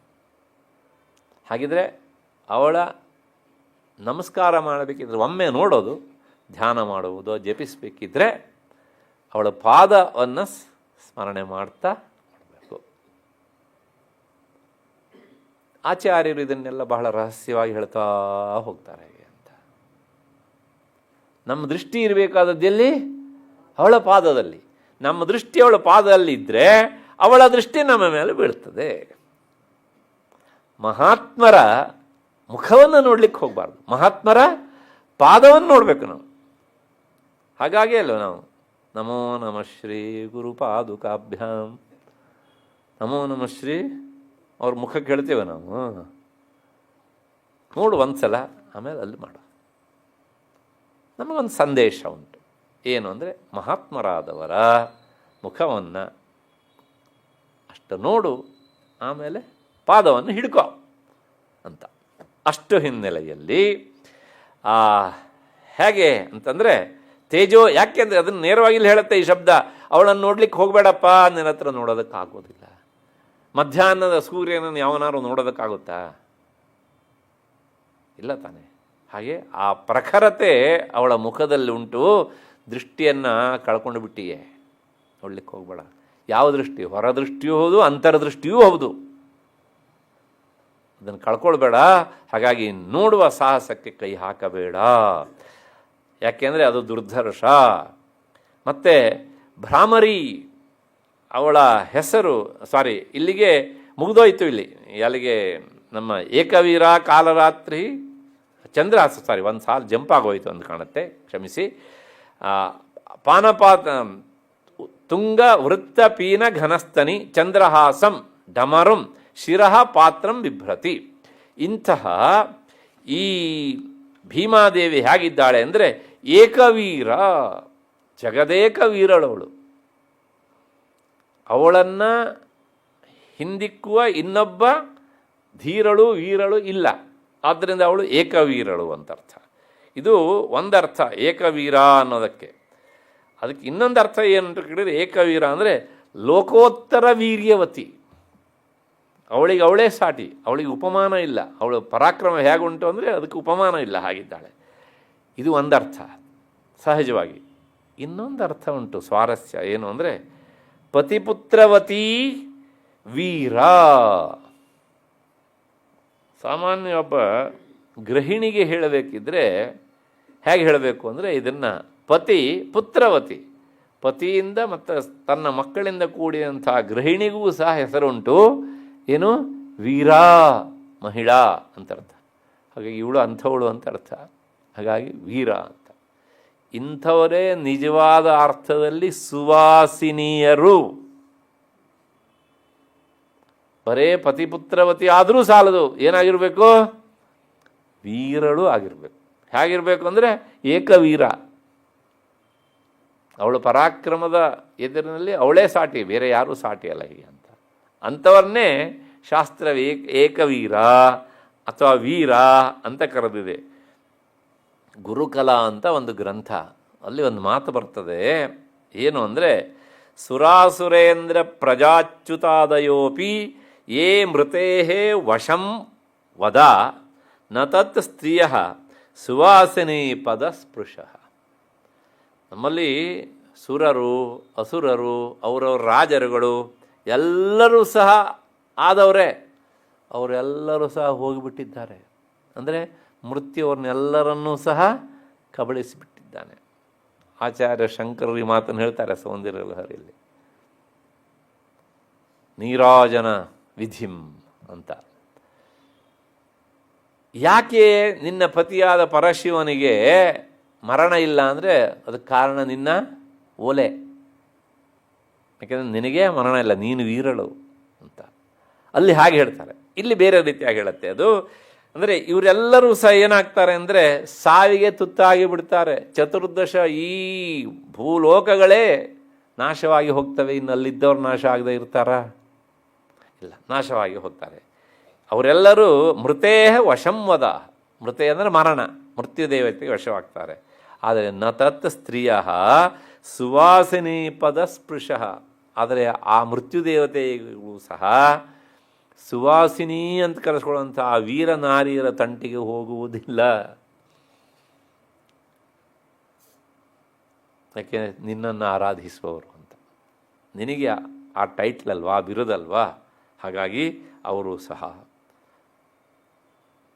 ಮೃತ್ಯುದೇವತೆಗೆ ವಶ ಆಗೋದಿಲ್ಲ. ಯಾಕೆ ಅಂದರೆ ಅವ್ರು ಹೇಗಿರ್ತಾರೆ ಅಂತಂದರೆ ಮಹೇಶ್ವರಸ್ಯ ಮೃತ್ಯುಘಸ್ಮರಸ್ಯ ಸಾಕ್ಷಿಣೀತು ಯಾ ಸುಮಂಗಲೀರಿಯಂ ವಧೂರಿಮಾಗಂ ಸಮೇತ ಪಶ್ಯತ. ಮತ್ತು ಇವ್ರು ಹೇಗಿರ್ತಾರೆ ಅಂತಂದರೆ ಈ ಪ್ರಳಯ ಕಾಲದಲ್ಲಿ ಪ್ರಪಂಚವನ್ನೇ ಸಂಹರಿಸ್ತಾನಲ್ಲ ಮೃತ್ಯುಘಸ್ಮರ, ಮೃತ್ಯುವನ್ನೇ ನಾಶ ಮಾಡುವಂಥ ಮಹೇಶ್ವರ, ಅವನು ಮಾಡುವ ಕ್ರಿಯೆಯನ್ನು ನೋಡುವಂಥವ್ರಾಗ್ತಾರೆ. ಅಂದರೆ ಆ ಸಂದರ್ಭದಲ್ಲೂ ಸಹ ಇವರು ಬದುಕುಳಿತಾರೆ. ಯಾರು? ಅವನ ಪತ್ನಿ ಕಾಳಿ ಹಿಂದೆ ನಾವು ನೋಡ್ಕೊಂಡು ಹೋಗಿದ್ದೇವಲ್ಲ, ಆ ನೆಲೆಯಲ್ಲಿ ಅವರು ಬದುಕ್ತಾರೆ. ಅಷ್ಟು ವೀರಳು ನೀನು. ಹಾಗಾಗಿ ನಿನ್ನ ಅನುಗ್ರಹಕ್ಕೆ ಪಾತ್ರರಾದವರು ಹಾಗೆ ಇರ್ತಾರೆ. ಅದಕ್ಕೋಸ್ಕರ ಸ್ವತಃ ವೇದದ ಮಾತು ಇದು, ಸುಮಂಗಲೀಹಿ ಇಯಂ ವಧೂ ಇಮಾಂ ಸಮೇತ ಪಶ್ಯತ. ಇಂಥ ವಧುಗಳನ್ನು ಬರೇ ನೋಡಬೇಡ್ರಪ್ಪ, ನೋಡಿ ಕೈ ಮುಗಿರಿ ಅವರಿಗೆ. ಎಂಥ ಮಾತು ನೋಡಿ, ವೇದವಾಣಿ ಮಾತಿಗೆ. ಹಾಗಾಗಿ ಮಹಾಕಾಳಿಯ ಅವತಾರತ್ವಾತ್ ಮಹೇಶ್ವರ ಪತ್ನಿತ್ವಂ ಕಾಲರಾತ್ರೀತಿ ಪದಂ ಮುಂದೆ ಹಿಂದೆ ಹೇಳಿದ್ದೇವೆ. ಇವಳಿಗೆ ಆ ಕಾಲರಾತ್ರಿ ಅನ್ನುವಂಥ ಪದ ಉಂಟು. ಹಾಗಾಗಿ ಸಯೋಕ್ತ ಕಾಮದಾಸ್ತುತ ಏಕವೀರ ಇಲ್ಲುಂಟು ಕಾಲರಾತ್ರಿ ಅಂತ. ಕಾಲರಾತ್ರಿ ಹಿಂದೆ ಬಂದಿತ್ತು, ನಾನು ಸಾಕಷ್ಟು ವಿವರಣೆ ಮಾಡಿದ್ದೇನೆ ಅದನ್ನು. ಹಾಗೆ ಮೃತ್ಯುದೇವತೆಗೂ ಸಹ ಮೃತ್ಯುವಾಗಿರುವವಳವಳು ಅಲ್ವಾ. ಆದ್ದರಿಂದ ಅಂತಹ ಸಯೋಕ್ತ, ಅಂತಹ ಜಗನ್ಮಾತೆ ನಿಮ್ಮನ್ನು ಸ್ತುತಿಸಿದರೆ ಕಾಮದ, ನಿಮ್ಮ ಇಷ್ಟಾರ್ಥವನ್ನು ಈಡೇರಿಸಿ ಕೊಡ್ತಾಳೆ. ಇಲ್ಲಿಗೆ ಆ ಭೀಮಾದೇವಿಯ ಸ್ವರೂಪದ ವಿಚಾರ ಆಯಿತು. ನಾನು ಹೇಳಬೇಕಿದ್ರೆ ಒಂದು ಸಾಲು ಜಂಪ್ ಆಗಿಬಿಟ್ಟಿತ್ತು. ಏಕೆಂದರೆ ಎಲ್ಲವನ್ನೂ ಅಲ್ಲಿ ನೋಡೋದಿಲ್ವ, ನಿಮ್ಮನ್ನು ನೋಡ್ತಾ ನೋಡ್ತಾ ಹೇಳ್ತಾ ಇರೋದಕ್ಕೋಸ್ಕರ ದೃಷ್ಟಿ ವ್ಯತ್ಯಾಸ ಆಗಿತ್ತು. ಈಗ ನೆಕ್ಸ್ಟ್ ಮುಂದೆ ಭೀಮಾದೇವಿಯ ವಿಚಾರ. ಒಂದೇ ಒಂದು ಶ್ಲೋಕ ಇವಳ ಬಗ್ಗೆ ಹೇಳಬೇಕಿದ್ರೆ, ತೇಜೋಮಂಡಲ ದುರ್ಧರ್ಷ. ಅವಳ ಮುಖಮಂಡಲ ಹೇಗುಂಟು ಅಂದರೆ ಅತ್ಯಂತ ಪ್ರಖರವಾದಂಥ ತೇಜಸ್ಸಿನಿಂದ ಕೂಡಿದೆ. ಅವಳಿಗೆ ಇನ್ನೊಂದು ಹೆಸರು ಭ್ರಾಮರಿ ಚಿತ್ರಕಾಂತಿ ಭೃತ್ ಅಂತ. ಅವಳ ಇನ್ನೊಂದು ಹೆಸರು ಭ್ರಾಮರಿ. ಇದನ್ನೇ ನಾವು ಭ್ರಮರಾಂಬ ಅಂತ ಕರಿತೇವೆ. ಎಲ್ಲಿದ್ದಾಳೆ? ಶ್ರೀಶೈಲದಲ್ಲಿದ್ದಾಳೆ. ಹಿಂದೆ ಹೇಳಿದ್ದೇನೆ ಯಾವುದೋ ಸಂದರ್ಭವನ್ನು. ಯಾಕೆಂದರೆ ಅಲ್ಲಿರುವವನು ಮಲ್ಲಿಕಾರ್ಜುನ, ಆದ್ದರಿಂದ ಮಲ್ಲಿಕೆಗೆ ಭ್ರಮರವೇ ಬರಬೇಕಲ್ವಾ. ಹಾಗಾಗಿ ಅವಳು ಭ್ರಮರಾಂಬ ಆದ್ದರಿಂದ ಅವನು ಮಲ್ಲಿಕಾರ್ಜುನ, ಅಥವಾ ಅವನು ಮಲ್ಲಿಕಾರ್ಜುನ ಆದದ್ರಿಂದಲೇ ಅವಳು ಭ್ರಮರಾಂಬ ಆಗಿ ಅಲ್ಲಿ ನೆಲೆಸಿದ್ದಾರೆ ಹೀಗೆ ಅಂತ. ಹೇಗಿದ್ದಾಳೆ ಅಂದರೆ ಅಲ್ಲೊಂದು ಶಬ್ದ ಉಂಟು, ಚಿತ್ರಕಾಂತಿ ಭೃತ್. ಭ್ರಮರಾಂಬ ಅನ್ನೋದಕ್ಕೆ ಅರ್ಥ ಹೇಗೆ ವಿವರಣೆ ಅಂತಂದರೆ, ಚಿತ್ರಾಂ ಭ್ರಮರವದನೆ ಅನೇಕ ವರ್ಣಾಂ ಕಾಂತಿಂ ಬಿಭರ್ತೀತಿ ಚಿತ್ರಕಾಂತಿ ಭೃತ್. ಈ ಜೇನುಗಳಿರ್ತಾವಲ್ಲ, ಅವು ಸಾಮಾನ್ಯವಾಗಿ ನೋಡೋದಕ್ಕೆ ಕಪ್ಪಾಗಿರ್ತವೆ. ಆದರೆ ಅವುಗಳ ಸಮೂಹವನ್ನು ನೋಡಬೇಕು ನೀವು. ಆ ಸಮೂಹವನ್ನು ನೋಡಿದಾಗ ಬೇರೆ ಬೇರೆ ಬೇರೆ ಬೇರೆ ಬಣ್ಣಗಳು ಕಾಣ್ತವೆ ಅಲ್ಲಿ. ಹಾಗಾಗಿ ಈಕೆ ಹೇಗಿದ್ದಾಳೆ ಅಂದರೆ ಅನೇಕ ವರ್ಣ ವಿಶಿಷ್ಟ. ಅವಳ ಮುಖ ಬೇರೆ ಬೇರೆ ಬೇರೆ ಬೇರೆ ಬೇರೆ ಬೇರೆ ಬಣ್ಣದಿಂದ ಕೂಡಿರುತ್ತಂತೆ. ಹಾಗಾಗಿ ನೀವು ಅವಳ ಮುಖವನ್ನು ನೋಡಲಿಕ್ಕೆ ಆಗೋದಿಲ್ಲ. ಅದು ಕಾರಣ ಕೊಡ್ತಾರೆ. ದುರ್ಧರ್ಷ ಅಂದರೆ ಒಂದೇ ಕ್ಷಣದಲ್ಲಿ ಬೇರೆ ಬೇರೆ ಬೇರೆ ಬೇರೆ ಬಣ್ಣ ನಿಮಗೆ ಗೋಚರಿಸ್ತಾ ಇದ್ದರೆ ನೀವು ಹೇಗೆ ನೋಡೋದಕ್ಕೆ ಸಾಧ್ಯ ಅಲ್ವಾ? ನಿಮ್ಮ ದೃಷ್ಟಿಯಲ್ಲಿ ನಿಲ್ಲೋದಿಲ್ಲ, ನಿಲ್ಲಿಸೋದು ಬಹಳ ಕಷ್ಟ. ಹಾಗಾಗಿ ಚಿತ್ರಾಂ ಭ್ರಮಣವತ್ ಅನೇಕ ವರ್ಣಾಂ ಕಾಂತಿಂ ಬಿಭರ್ತೀತಿ ಚಿತ್ರಕಾಂತಿ ಭೃತ. ಬೇರೆ ಬೇರೆ ಬೇರೆ ಬೇರೆ ಬಣ್ಣದ ಕಾಂತಿಯನ್ನು ತನ್ನ ಮುಖದಲ್ಲಿ ಧರಿಸಿದವಳು. ಹಾಗಾಗಿ ಮುಖ ಅಷ್ಟೇ ಅಲ್ಲ, ಚಿತ್ರಭ್ರಮರ ಪಾಣಿ, ಅವಳ ಕೈಯಲ್ಲಿ ಆ ಚಿತ್ರ ವಿಚಿತ್ರವಾದಂಥ ಭ್ರಮರಗಳ ಸಮುದಾಯವೇ ಉಂಟಂತೆ. ಜೇನು ಅಂತ ಅರ್ಥ ಅಂಟು. ಸಾ ಅವಳಿಗೆ ಹೆಸರು ಏನಪ್ಪ ಅಂದರೆ ಮಹಾಮಾರಿ ಇತಿ ಗೀಯತೆ. ಅವಳ ಹೆಸರು ಮಹಾಮಾರಿ ಇತ್ಯಾದಿ ಇತ್ಯಾದಿಯಾಗಿ ಲೋಕದ ಜನ ಆಕೆಯನ್ನು ಕರೀತಾರೆ. ನಾನು ಹೇಳಿದ್ದೆ ಮಹಾಮಾರಿ ಅನ್ನೋ ಶಬ್ದಕ್ಕೆ ಹಳ್ಳಿಗಳಲ್ಲಿ ಯಾವ ರೀತಿಯಾಗಿ ಎಲ್ಲ ಈ ಆಚರಣೆ ಮಾಡ್ತಾರೆ. ಆ ಮಾರಿ ರೋಗ ನಿವಾರಣೆಗೋಸ್ಕರ ತಮಗೆ ಬೇಡದಂಥ ವಸ್ತುಗಳನ್ನೆಲ್ಲ ಕಟ್ಟಿಕೊಂಡು ಗಂಟು ಮೂಟೆ ಕಟ್ಟಿ ಆಮೇಲೆ ಒಂದು ಮರದ ಗೊಂಬೆಯನ್ನು ಮಾಡಿ ಅದಕ್ಕೊಂದು ಮುಖ ಹಾಕಿ ಆಮೇಲೆ ನಮ್ಮೂರಿಗೆ ಒಂದು ಕಾಯಿಲೆ ಕಸಾಲೆ ದೂರ ಆಗಲಿ ಅಂಥೇಳಿ ಇನ್ನೊಂದು ಊರಿಗೆ ಸಾಗಾಟ ಮಾಡೋದು. ರಸ್ತೆ ಹಂಚಿಗೆ ಅದು ನಿಲ್ಲಿಸ್ತಾರೆ. ನೀವು ಬಸ್ಸಲ್ಲೆಲ್ಲ ಹೋಗಿ ಕಾಣಿಸುತ್ತೆ ನೋಡಿ ಅದಕ್ಕೆ ಅಂತ ಅಲ್ವಾ? ಈ ಉತ್ತರ ಕರ್ನಾಟಕ ಕಡೆಗೆ ಜಾಸ್ತಿ ಅದು. ಆಮೇಲೆ ಅವರೆಲ್ಲ ನೋಡ್ತಾರೆ, ಓ ಏನಪ್ಪ ನಮ್ಮೂರಿಗೆ ತಂದು ಬಿಟ್ಬಿಟ್ಟಿದ್ದಾರೆ ಅಮ್ಮನನ್ನು ಅಂತ ಏನು ಮಾಡ್ತಾರೆ, ಅವರು ಹೇಳ್ಕೊಂಡು ಹೋಗಿ ಅದನ್ನು ಇನ್ನೊಂದಿಷ್ಟು ಸೇರಿಸ್ಬಿಟ್ಟು ಅದಕ್ಕೆ ಮುಂದಿನ ಊರಿಗೆ ಸಾಗಾಕ್ಬಿಡ್ತಾರೆ ಹೀಗೆ ಅಂತ. ಈ ಎಲ್ಲ ವಿಷಯಗಳು ಜಾನಪದದ ನೆಲೆಯಲ್ಲಿ ಆಚರಣೆಯಲ್ಲಿವೆ ಹೀಗೆ. ಹಾಗಾಗಿ ಮಹಾಮಾರಿ ಇತಿ ಗೀಯತೆ. ಈ ಭಾಗದಲ್ಲಿ ಇದ್ದಿದ್ದು ನನಗೆ ಗೊತ್ತಿಲ್ಲ, ಯಾಕೆಂದ್ರೆ ಪೇಟೆ ಪಟ್ಟಣದವರಲ್ವಾ. ಹಳ್ಳಿಯಲ್ಲಿ ಇವತ್ತಿಗೂ ಸಹ ಇಂತಹ ಒಂದು ಆಚರಣೆ ಬದುಕಿ ಉಳಿದಿದೆ. ಅಷ್ಟು ಹಿನ್ನೆಲೆಯಲ್ಲಿ ಚಿತ್ರಭ್ರಮರ ಪಾಣಿ, ಜಗನ್ಮಾತೆಯ ಕೈಯಲ್ಲಿ ಏನುಂಟು? ಚಿತ್ರಭ್ರಮರ ಪಾಣಿ. ಜೇನು ಸಾಕುವವರಿಗೆ ಗೊತ್ತಿಲ್ಲ ಇದು.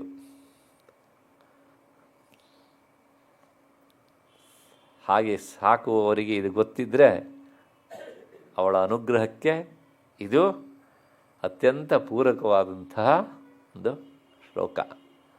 ಹಾಗೆ ತುಂಬ ಜನ ಜೇನು ಕೃಷಿ ಮಾಡ್ತಾರಲ್ಲ, ಒಂದೊಂದು ಮನೆಯಲ್ಲಿ ಸಾಕು ಜೇನುಗಳನ್ನು ಇಟ್ಕೊಳ್ತಾರೆ. 50-60 ಬಾಕ್ಸ್ಗಳನ್ನಿಟ್ಟು ಸಾಕ್ತಾರೆ. ಎಷ್ಟೋ ಕ್ವಿಂಟಲ್ಗಟ್ಟಲೆ ಜೇನುತುಪ್ಪವನ್ನು ಮಾಡ್ತಾರೆ ಹಳ್ಳಿಗಳಲ್ಲಿ. ಇವತ್ತು ಅದೊಂದು ದೊಡ್ಡ ಕೃಷಿಯಾಗಿದೆ ಅಂತ. ಅಂತಹ ಕೃಷಿಗೆ ಪೂರಕವಾದಂಥ ಅಂಶ ಇಲ್ಲುಂಟು. ಹಾಗಾಗಿ ಅಂತಹ ಕೃಷಿಕರು ಯಾರನ್ನು ಸ್ಮರಣೆ ಮಾಡಬೇಕು ಅಂದರೆ ಭ್ರಾಮರೀ ದೇವಿಯನ್ನು ಸ್ಮರಣೆ ಮಾಡಬೇಕು. ಇಲ್ಲಿ ಇಷ್ಟು ಹಿಂದೆ ಹೇಳಿದ್ದೇನೆ ನಾನು. ಅವಳು ಅಂತರ್ಮುಖದಲ್ಲಿ ಧ್ಯಾನ ಮಾಡುವವರಿಗೆ ಒಳಗಡೆಯಿಂದ ಸರಮಾ ಇತಿ ಸ್ತ್ರೀ ಪುಮಾನ್, ಜೇನಿನ ಸ್ವರಕ್ಕೆ ಸರಮ ಅಂತ ಹೆಸರು. ಆ ರೂಪದಲ್ಲಿ ಒಳಬಗೆಯಲ್ಲಿ ನಾದ ಮಾಡ್ತಾಳಂತೆ ಅವಳು. ಇಲ್ಲಿಲ್ಲ, ಅದು ಲಲಿತಾ ಸಹಸ್ರನಾಮದಲ್ಲಿ ಹೇಳಿದ್ದೇನೆ. ಹಾಗಾಗಿ ನಮ್ಮ ಉಸಿರಾಟದ ಜೊತೆಗೇ ಅವಳು ಇದ್ದು ಕೆಲಸ ಮಾಡೋಳು. ಒಂದು ರೀತಿ ಗುಯ್ ಅಂತ ಆ ನಾದವನ್ನು ನಾವು ನೋಡುವುದೇ ಒಂದು ದೊಡ್ಡ ಸಾಧನೆ. ಹೊರ ಪ್ರಪಂಚದ ಶಬ್ದ ಅಲ್ಲ, ಅದು ನಮ್ಮೊಳಗಿನ ನಾದ. ಕಿವಿ ಹತ್ರ ಬರುತ್ತೆ. ಕಿವಿ ತೆಗೆದಿದ್ರೆ ಬರಲ್ಲ, ಮುಚ್ಕೊಂಡಿದ್ರೆ ಮಾತ್ರ ಬರುತ್ತೆ. ಕಿವಿ ತೆಗೆದಾಗ ಹೊರ ಪ್ರಪಂಚದ ಗಲಾಟೆಯ ಶಬ್ದ, ಕಿವಿ ಮುಚ್ಚಿದರೆ ಒಳ ಬಗೆಯ ಶಬ್ದ ಅಲ್ಲ, ನಾದ. ಇಷ್ಟೇ ವ್ಯತ್ಯಾಸ ಅಲ್ವಾ? ತುಂಬ ಜನ ಕಿವಿ ಕೇಳೋದಿಲ್ಲ ಅಂತ ಚಡಪಡಿಸ್ತಾರೆ. ಅದನ್ನು ಪ್ಲಸ್ ಪಾಯಿಂಟ್ ಆಗಿ ಹೇಳೋರ್ನೂ ಕೇಳಿದ್ದೇನೆ ನನಗೆ. ನನಗೆ ಪ್ರಪಂಚದ ಗೋಜಲು ಬೇಡ ಅಂಥೇಳಿ ಹೀಗೆ ಭಗವಂತ ಮಾಡಿಬಿಟ್ಟಿದ್ದಾನೆ, ನಾನು ಒಳಬಗೆಯಲ್ಲಿದ್ದೇನೆ ಅಂತ ಹೇಳೋರ್ನೂ ಕೇಳಿದ್ದೇನೆ ಹೀಗೆ ಅಂತ. ಹಾಗಾಗಿ ಇಂಥದ್ದನ್ನೆಲ್ಲ ಹೆಚ್ಚೆಚ್ಚು ನೋಡ್ತಾ ಹೋದಾಗ ಏನೇ ಆದರೂ ಅದನ್ನು ಪಾಸಿಟಿವ್ ಆಗಿ ತೆಗೆದುಕೊಳ್ಳುವಂಥ ಭಾವನೆ ಗಟ್ಟಿಯಾಗ್ತಾ ಹೋಗುತ್ತೆ. ಅಂದರೆ ಆಧ್ಯಾತ್ಮಿಕ ಸಾಧನೆಗೆ ಸಂಬಂಧಪಟ್ಟಿದ್ದು ಹೇಳಿದ್ದು. ಮೊದಲನೇದು ನಾನು ಲೌಕಿಕವಾದಂತಹ ಈ ಕೃಷಿಗೆ ಸಂಬಂಧಪಟ್ಟಂಥದ್ದು. ಅವಳೇ ಮಹಾಮಾರೀತಿ ಗೀಯತೆ. ಇಷ್ಟ ಆದಮೇಲೆ 20ನೆಯ ಶ್ಲೋಕ. ಇತ್ಯೇತಾ ಮೂರ್ತಯೋ ದೇವ್ಯಾ ಆಖ್ಯಾತ ವಸುಧಾಧಿಪ ಜಗನ್ಮಾತುಶ್ಚಂಡಿಕಾಯಾ ಕೀರ್ತಿತಾ ಕಾಮಧೇನವಃ. ವಸುಧಾಧಿಪ ಹೇಳ್ತಾ ಇರುವವರು ಸುಮೇಧ ಮಹರ್ಷಿ, ಕೇಳ್ತಾ ಇರುವವನು ಸುರಥ ಮಹಾರಾಜ. ಹಾಗಾಗಿ ಸುಮೇಧ ಮಹರ್ಷಿ ಅವನನ್ನು ಸಂಬೋಧನೆ ಮಾಡಿ ಹೇಳ್ತಾರೆ, ವಸುಧಾಧಿಪ, ಹೇ ಸುರಥ ರಾಜ ಅಂತ. ಏನಪ್ಪ ಅಂತಂದರೆ, ಇತ್ಯೇತ, ನೀನು ಆ ಜಗನ್ಮಾತೆಯ ಸ್ವರೂಪವನ್ನು ಹೇಳಬೇಕು ಅಂತ ಮೊದಲನೇ ಅಧ್ಯಾಯದಲ್ಲಿ ಕೇಳಿದ್ಯಲ್ಲಪ್ಪ, ಮರಿಬೇಡ. ಯಾವಳು ಅಷ್ಟು ಪ್ರಶ್ನೆ ಕೇಳೋರು ಏನು ಮಾಡ್ತಾರೆ, ಪ್ರಶ್ನೆಗಳು ಸುಮ್ಮನೆ ಕೂತಿರ್ತಾರೆ. ಉತ್ತರ ಮುಗಿಯೋಷ್ಟೊತ್ತಿಗೆ ನಾನು ಏನು ಪ್ರಶ್ನೆ ಕೇಳಿದ್ದೇನೆ ಅನ್ನೋದೇ ಮರ್ತೋಗ್ಬಿಡ್ತದೆ ಅಲ್ವಾ. ಹಾಗಾಗಿ ಇತ್ಯೇತ ಮೂರ್ತಯ, ಅಲ್ಲಿ ಕೇಳಿದ್ದೀಯ ಒಂದು, ಅದ್ರ ಜೊತೆಗೆ ಈ ಮೂರ್ತಿ ರಹಸ್ಯಕ್ಕಿಂತ ಹಿಂದೆ, ವೈಕೃತಿಕ ರಹಸ್ಯಕ್ಕಿಂತ ಹಿಂದೆ ಪ್ರಾಧಾನಿಕ ರಹಸ್ಯದಲ್ಲೂ ಕೇಳಿದ್ದೀಯ ನೀನು. ಎಲ್ಲದಕ್ಕೂ ಉತ್ತರ ಹೇಳಿದ್ದೇನೆ. ದೇವ್ಯಾ ಆಖ್ಯಾತಾ ಮೂರ್ತಯ. ಯಾವ ದೇವಿ? ಚಂಡಿಕಾ ಪರಮೇಶ್ವರಿಯ ವಿವಿಧ ರೂಪಗಳನ್ನು ನಾನು ಆಖ್ಯಾತ ಮಯ ಅಂದರೆ ನನ್ನಿಂದ ಹೇಳಲ್ಪಟ್ಟಿವೆ. ಆ ಮೂರ್ತಿಗಳ ನಿಜವಾದ ರೂಪ ಯಾವುದು ಅಂದರೆ ಜಗನ್ಮಾತು ಚಂಡಿಕಾಯ. ಇಲ್ಲಿಯ ಪ್ರಧಾನ ದೇವತೆ ಅವಳು ಚಂಡಿಕಾ, ಪರಬ್ರಹ್ಮ ಸ್ವರೂಪಿಣಿ ಅವಳಿಗೆ ಅಂತ ಕೀರ್ತಿತಾ ಹೇಳಿದ್ದೇನೆ. ಆದರೆ ಎಲ್ಲ ರೂಪಗಳಿದ್ದಾವಲ್ಲ, ಹಗುರವಾಗಿ ತೆಗೆದುಕೊಳ್ಬೇಡ. ಈ ರೂಪಗಳು ನಿಜವಾಗಿ ಏನು ಅಂದರೆ ಕಾಮಧೇನವ. ಕಾಮಧೇನು ಅಂದ್ರೆ ಗೊತ್ತಲ್ಲ, ಕೇಳಿದ್ದನ್ನೆಲ್ಲ ಕೊಡುವಂತಹ ಧೇನು, ಹಸು. ಆದ್ದರಿಂದ ಈ ಎಲ್ಲವೂ ಸಹ ಕಾಮಪೂರಿಣ್ಯ, ಕಾಮನೆಗಳನ್ನು ಪೂರೈಸಿಕೊಡುವಂಥವುಗಳು. ಕಾಮಾನ್ ಧಿನ್ವಂತಿ ದುಹಂತೀತಿ ಕಾಮಧೇನವ. ನಮ್ಮ ಕಾಮನೆಯನ್ನು ಪೂರೈಸಿಕೊಡುವಂತಹ ಯಾವುದೋ ಅದರ ಹೆಸರು ಕಾಮಧೇನು. ಇವು ಕಾಮಧೇನವ. ಒಟ್ಟು ಇಲ್ಲಿ ಎಷ್ಟು ಜನರ ವಿಷಯ ಹೇಳಿ ಆಯಿತು. ಮಹಾಲಕ್ಷ್ಮಿಯಿಂದ ಶುರು ಮಾಡಿದರೆ 6, ಅವಳನ್ನು ಬಿಟ್ಟು ಲೆಕ್ಕ ಹಾಕಿದರೆ 5. ಈ 5 ರೂಪಗಳಂತೂ ಆದರೂ ಇಟ್ಕೊಳ್ಳಿ. ಇವೆಲ್ಲವೂ ಸಹ ಆ ಚಂಡಿಕಾ ಪರಮೇಶ್ವರಿಯ ರೂಪಗಳು. ಈ 5 ರೂಪಗಳು ಬರೇ ರೂಪಗಳಲ್ಲ, ಇವು ಕೇಳಿದ್ದೆಲ್ಲವನ್ನೂ ಸಹ ಈಡೇರಿಸುವಂಥ ಕಾಮಧೇನುಗಳು. ಹಾಗಾಗಿ ಕಾಮನಾ ಪೂರ್ತಿಯನ್ನು ಮಾಡುವಂಥಗಳು.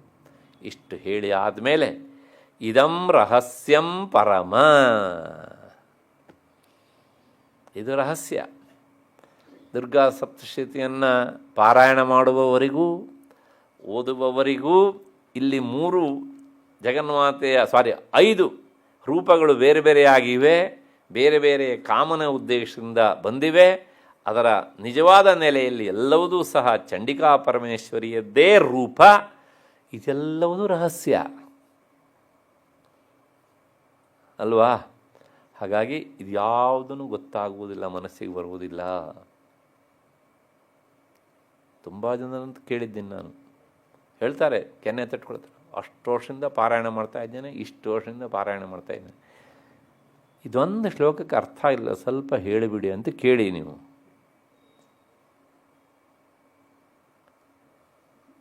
ಗಿಣಿ ಪಾಠ ಹಾಗಾಗಬಾರ್ದಲ್ವಾ. ಅಷ್ಟು ಹಿನ್ನೆಲೆಯಲ್ಲಿ ಇದಂ ರಹಸ್ಯಂ ಪರಮಂ, ಬರೇ ರಹಸ್ಯ ಅಲ್ಲ, ಪರಮಂ ರಹಸ್ಯಂ. ನ ವಾಚ್ಯಂ ಕಸ್ಯಚಿತ್ ತ್ವಯಾ, ನಿನಗೆ ಹೇಳ್ತಿದ್ದೇನೆ, ನೀನಿದನ್ನು ಯಾರಿಗೂ ಹೇಳಕೂಡದು. ಯಾಕೆ? ಅದು ರಹಸ್ಯ. ರಹಸ್ಯವಾಗಿ ಇರಬೇಕೆ ಅಷ್ಟು ಹೊರತು ಅದು ಬಯಲಾಗಬಾರದು. ವಜ್ರ ಫುಟ್ಪಾತಲ್ಲಿ ಸಿಗಬಾರದು, ಅಲ್ಲಿ ಕಳ್ಳೆಪುರಿ ಮಾತ್ರ ಸಿಗಬೇಕು, ಕಳ್ಳೆ ಬೀಜ ಸಿಗಬೇಕು. ಬೇಕಿದ್ರೆ ಸೀಡ್ಲೆಸ್ ಕಳ್ಳೆ ಬೀಜನೂ ಸಿಗ್ಬೋದು.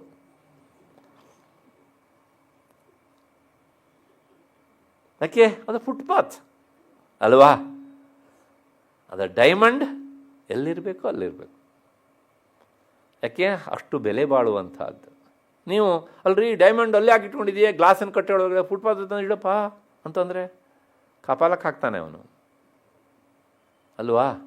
ಆದ್ದರಿಂದ ಅದು ಇದಂ ರಹಸ್ಯಂ ನವಾಚ್ಯಂ ಕಸ್ಯ ಚಿತ್ವಯ, ನೀನು ಇದನ್ನು ಯಾರಿಗೂ ಹೇಳುವ ಹಾಗೆ ಇಲ್ಲಪ್ಪ, ಹೇಳಬಾರ್ದು. ಯಾಕೆ ಅಂದರೆ ಅನ್ಯಾಯ ಮಾಡಬೇಕು ಅಂತಲ್ಲ, ಇದನ್ನು ಸ್ವೀಕರಿಸುವ ಅರ್ಹತೆ ಬಹಳಷ್ಟು ಜನರಿಗೆ ಇರೋದಿಲ್ಲಪ್ಪ. ಮೊದಲನೇ ತರಗತಿಯಲ್ಲಿ ಓದ್ತಾ ಇರುವಂಥ ಮಗುವಿಗೆ PhD ಲೆವೆಲ್ಲಿಗೆ ಹೇಳುವ ವಿಷಯವನ್ನು ಹೇಳಬಾರದು. ಹೇಳಿದರೆ ಏನಾಗ್ತದೆ, ಇಲ್ಲಿ ಕೇಳಿ ಇಲ್ಲಿ ಬಿಡ್ತಾರೆ, ಇಲ್ಲಿ ಕೇಳಿ ಇಲ್ಲಿ ಬಿಟ್ಟರೆ ಆ ವಿಷಯಕ್ಕೆ ಅಪಮಾನ ಹೌದೋ ಅಲ್ವೋ ಅಲ್ವಾ. ಅದನ್ನು ಅಂದರೆ ಇಲ್ಲಿ ಬಾಲಕರು 1ನೇ ಕ್ಲಾಸ್ ತರಗತಿಗಳು ಅಂದರೆ ಅಜ್ಞರು, ಮಂದರು, ಲೋಕ ವಿಷಯದಲ್ಲಿ ತೊಡಗಿಕೊಂಡವರು, ಅವರಿಗೆ ಅಧ್ಯಾತ್ಮ ವಿಚಾರವನ್ನು ಹೇಳಬಾರ್ದು. ಅಲ್ಲಿ ನೊಂದು ಬೆಂದು ಬಂದಿರ್ತಾರಲ್ಲ, ಮನಸ್ಸು ಒಂದು ಹದಕ್ಕೆ ಬಂದಿರ್ತಲ್ಲ, ಹಾಗೆ ಹೇಳಿದರೆ ಅದು ಹಿಡಿತದೆ. ಇದನ್ನು ಹೇಳಿ ವೈರಾಗ್ಯ ಬರೆಸೋದಲ್ಲ, ಸಹಜವಾಗಿ ಅಲ್ಲಿ ಪೆಟ್ಟು ಬಿದ್ದಾಗ ಬಂದಾಗ ಸಮಾಧಾನ ಸಿಗ್ತದೆ. ಸಹಜ. ಅಧ್ಯಾತ್ಮದ ಒಲ ಇದ್ದವರಿಗೆ ಲೌಕಿಕ ವಿಷಯದ ಬಗ್ಗೆ ಮನಸ್ಸು ಹೋಗೋದಿಲ್ಲ. ಒಂದು ದಿವಸ ಇಂಥ ತತ್ವಪರವಾದ ಗ್ರಂಥಗಳನ್ನು ಓದದೇ ಇದ್ದರೆ ಇವತ್ತಿನ ದಿವಸ ವ್ಯರ್ಥ ಆಗಿ ಹೋಯಿತು ಅಂತ ಅನಿಸುತ್ತೆ.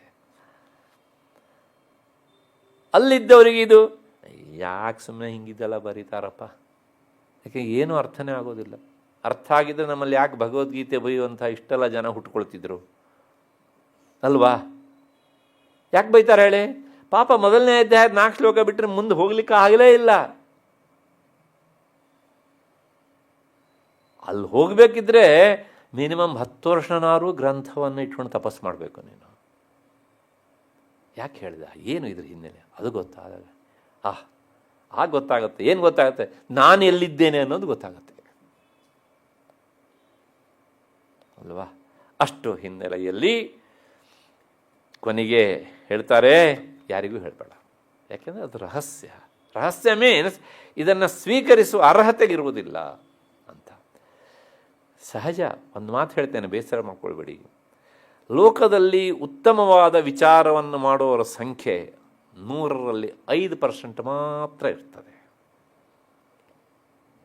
ಇನ್ನು ಸಾಮಾನ್ಯ ವಿಚಾರ ಮಾಡುವವರ ಸಂಖ್ಯೆ ಎಷ್ಟಿರ್ತದೆಯಪ್ಪ ಅಂತಂದರೆ ಒಂದು 35% ಇರುತ್ತೆ ಸಾಮಾನ್ಯ ವಿಚಾರ. ಇನ್ನು 50% ಹೇಗಿರುತ್ತೆ ಕೇಳಿದರೆ ಕೈ, ಬಾಯಿ, ನಿದ್ದೆ, ಮನೆ, ಮಠ ಇಲ್ಲ, ಮತ್ತೆ ನೆಂಟರು, ಇಷ್ಟರು, ಆಮೇಲೆ ಅಷ್ಟೇ. ಅಂದರೆ ಇದಕ್ಕೆ ಎಷ್ಟಾದ್ರು ಬೆಳೆಸ್ಕೊಳ್ಳಿದ್ದೀವಿ, ಹೀಗೇ ಸಾಗತ್ತೆ. ಸುಮ್ಮನೆ ಹೌದಲ್ಲ.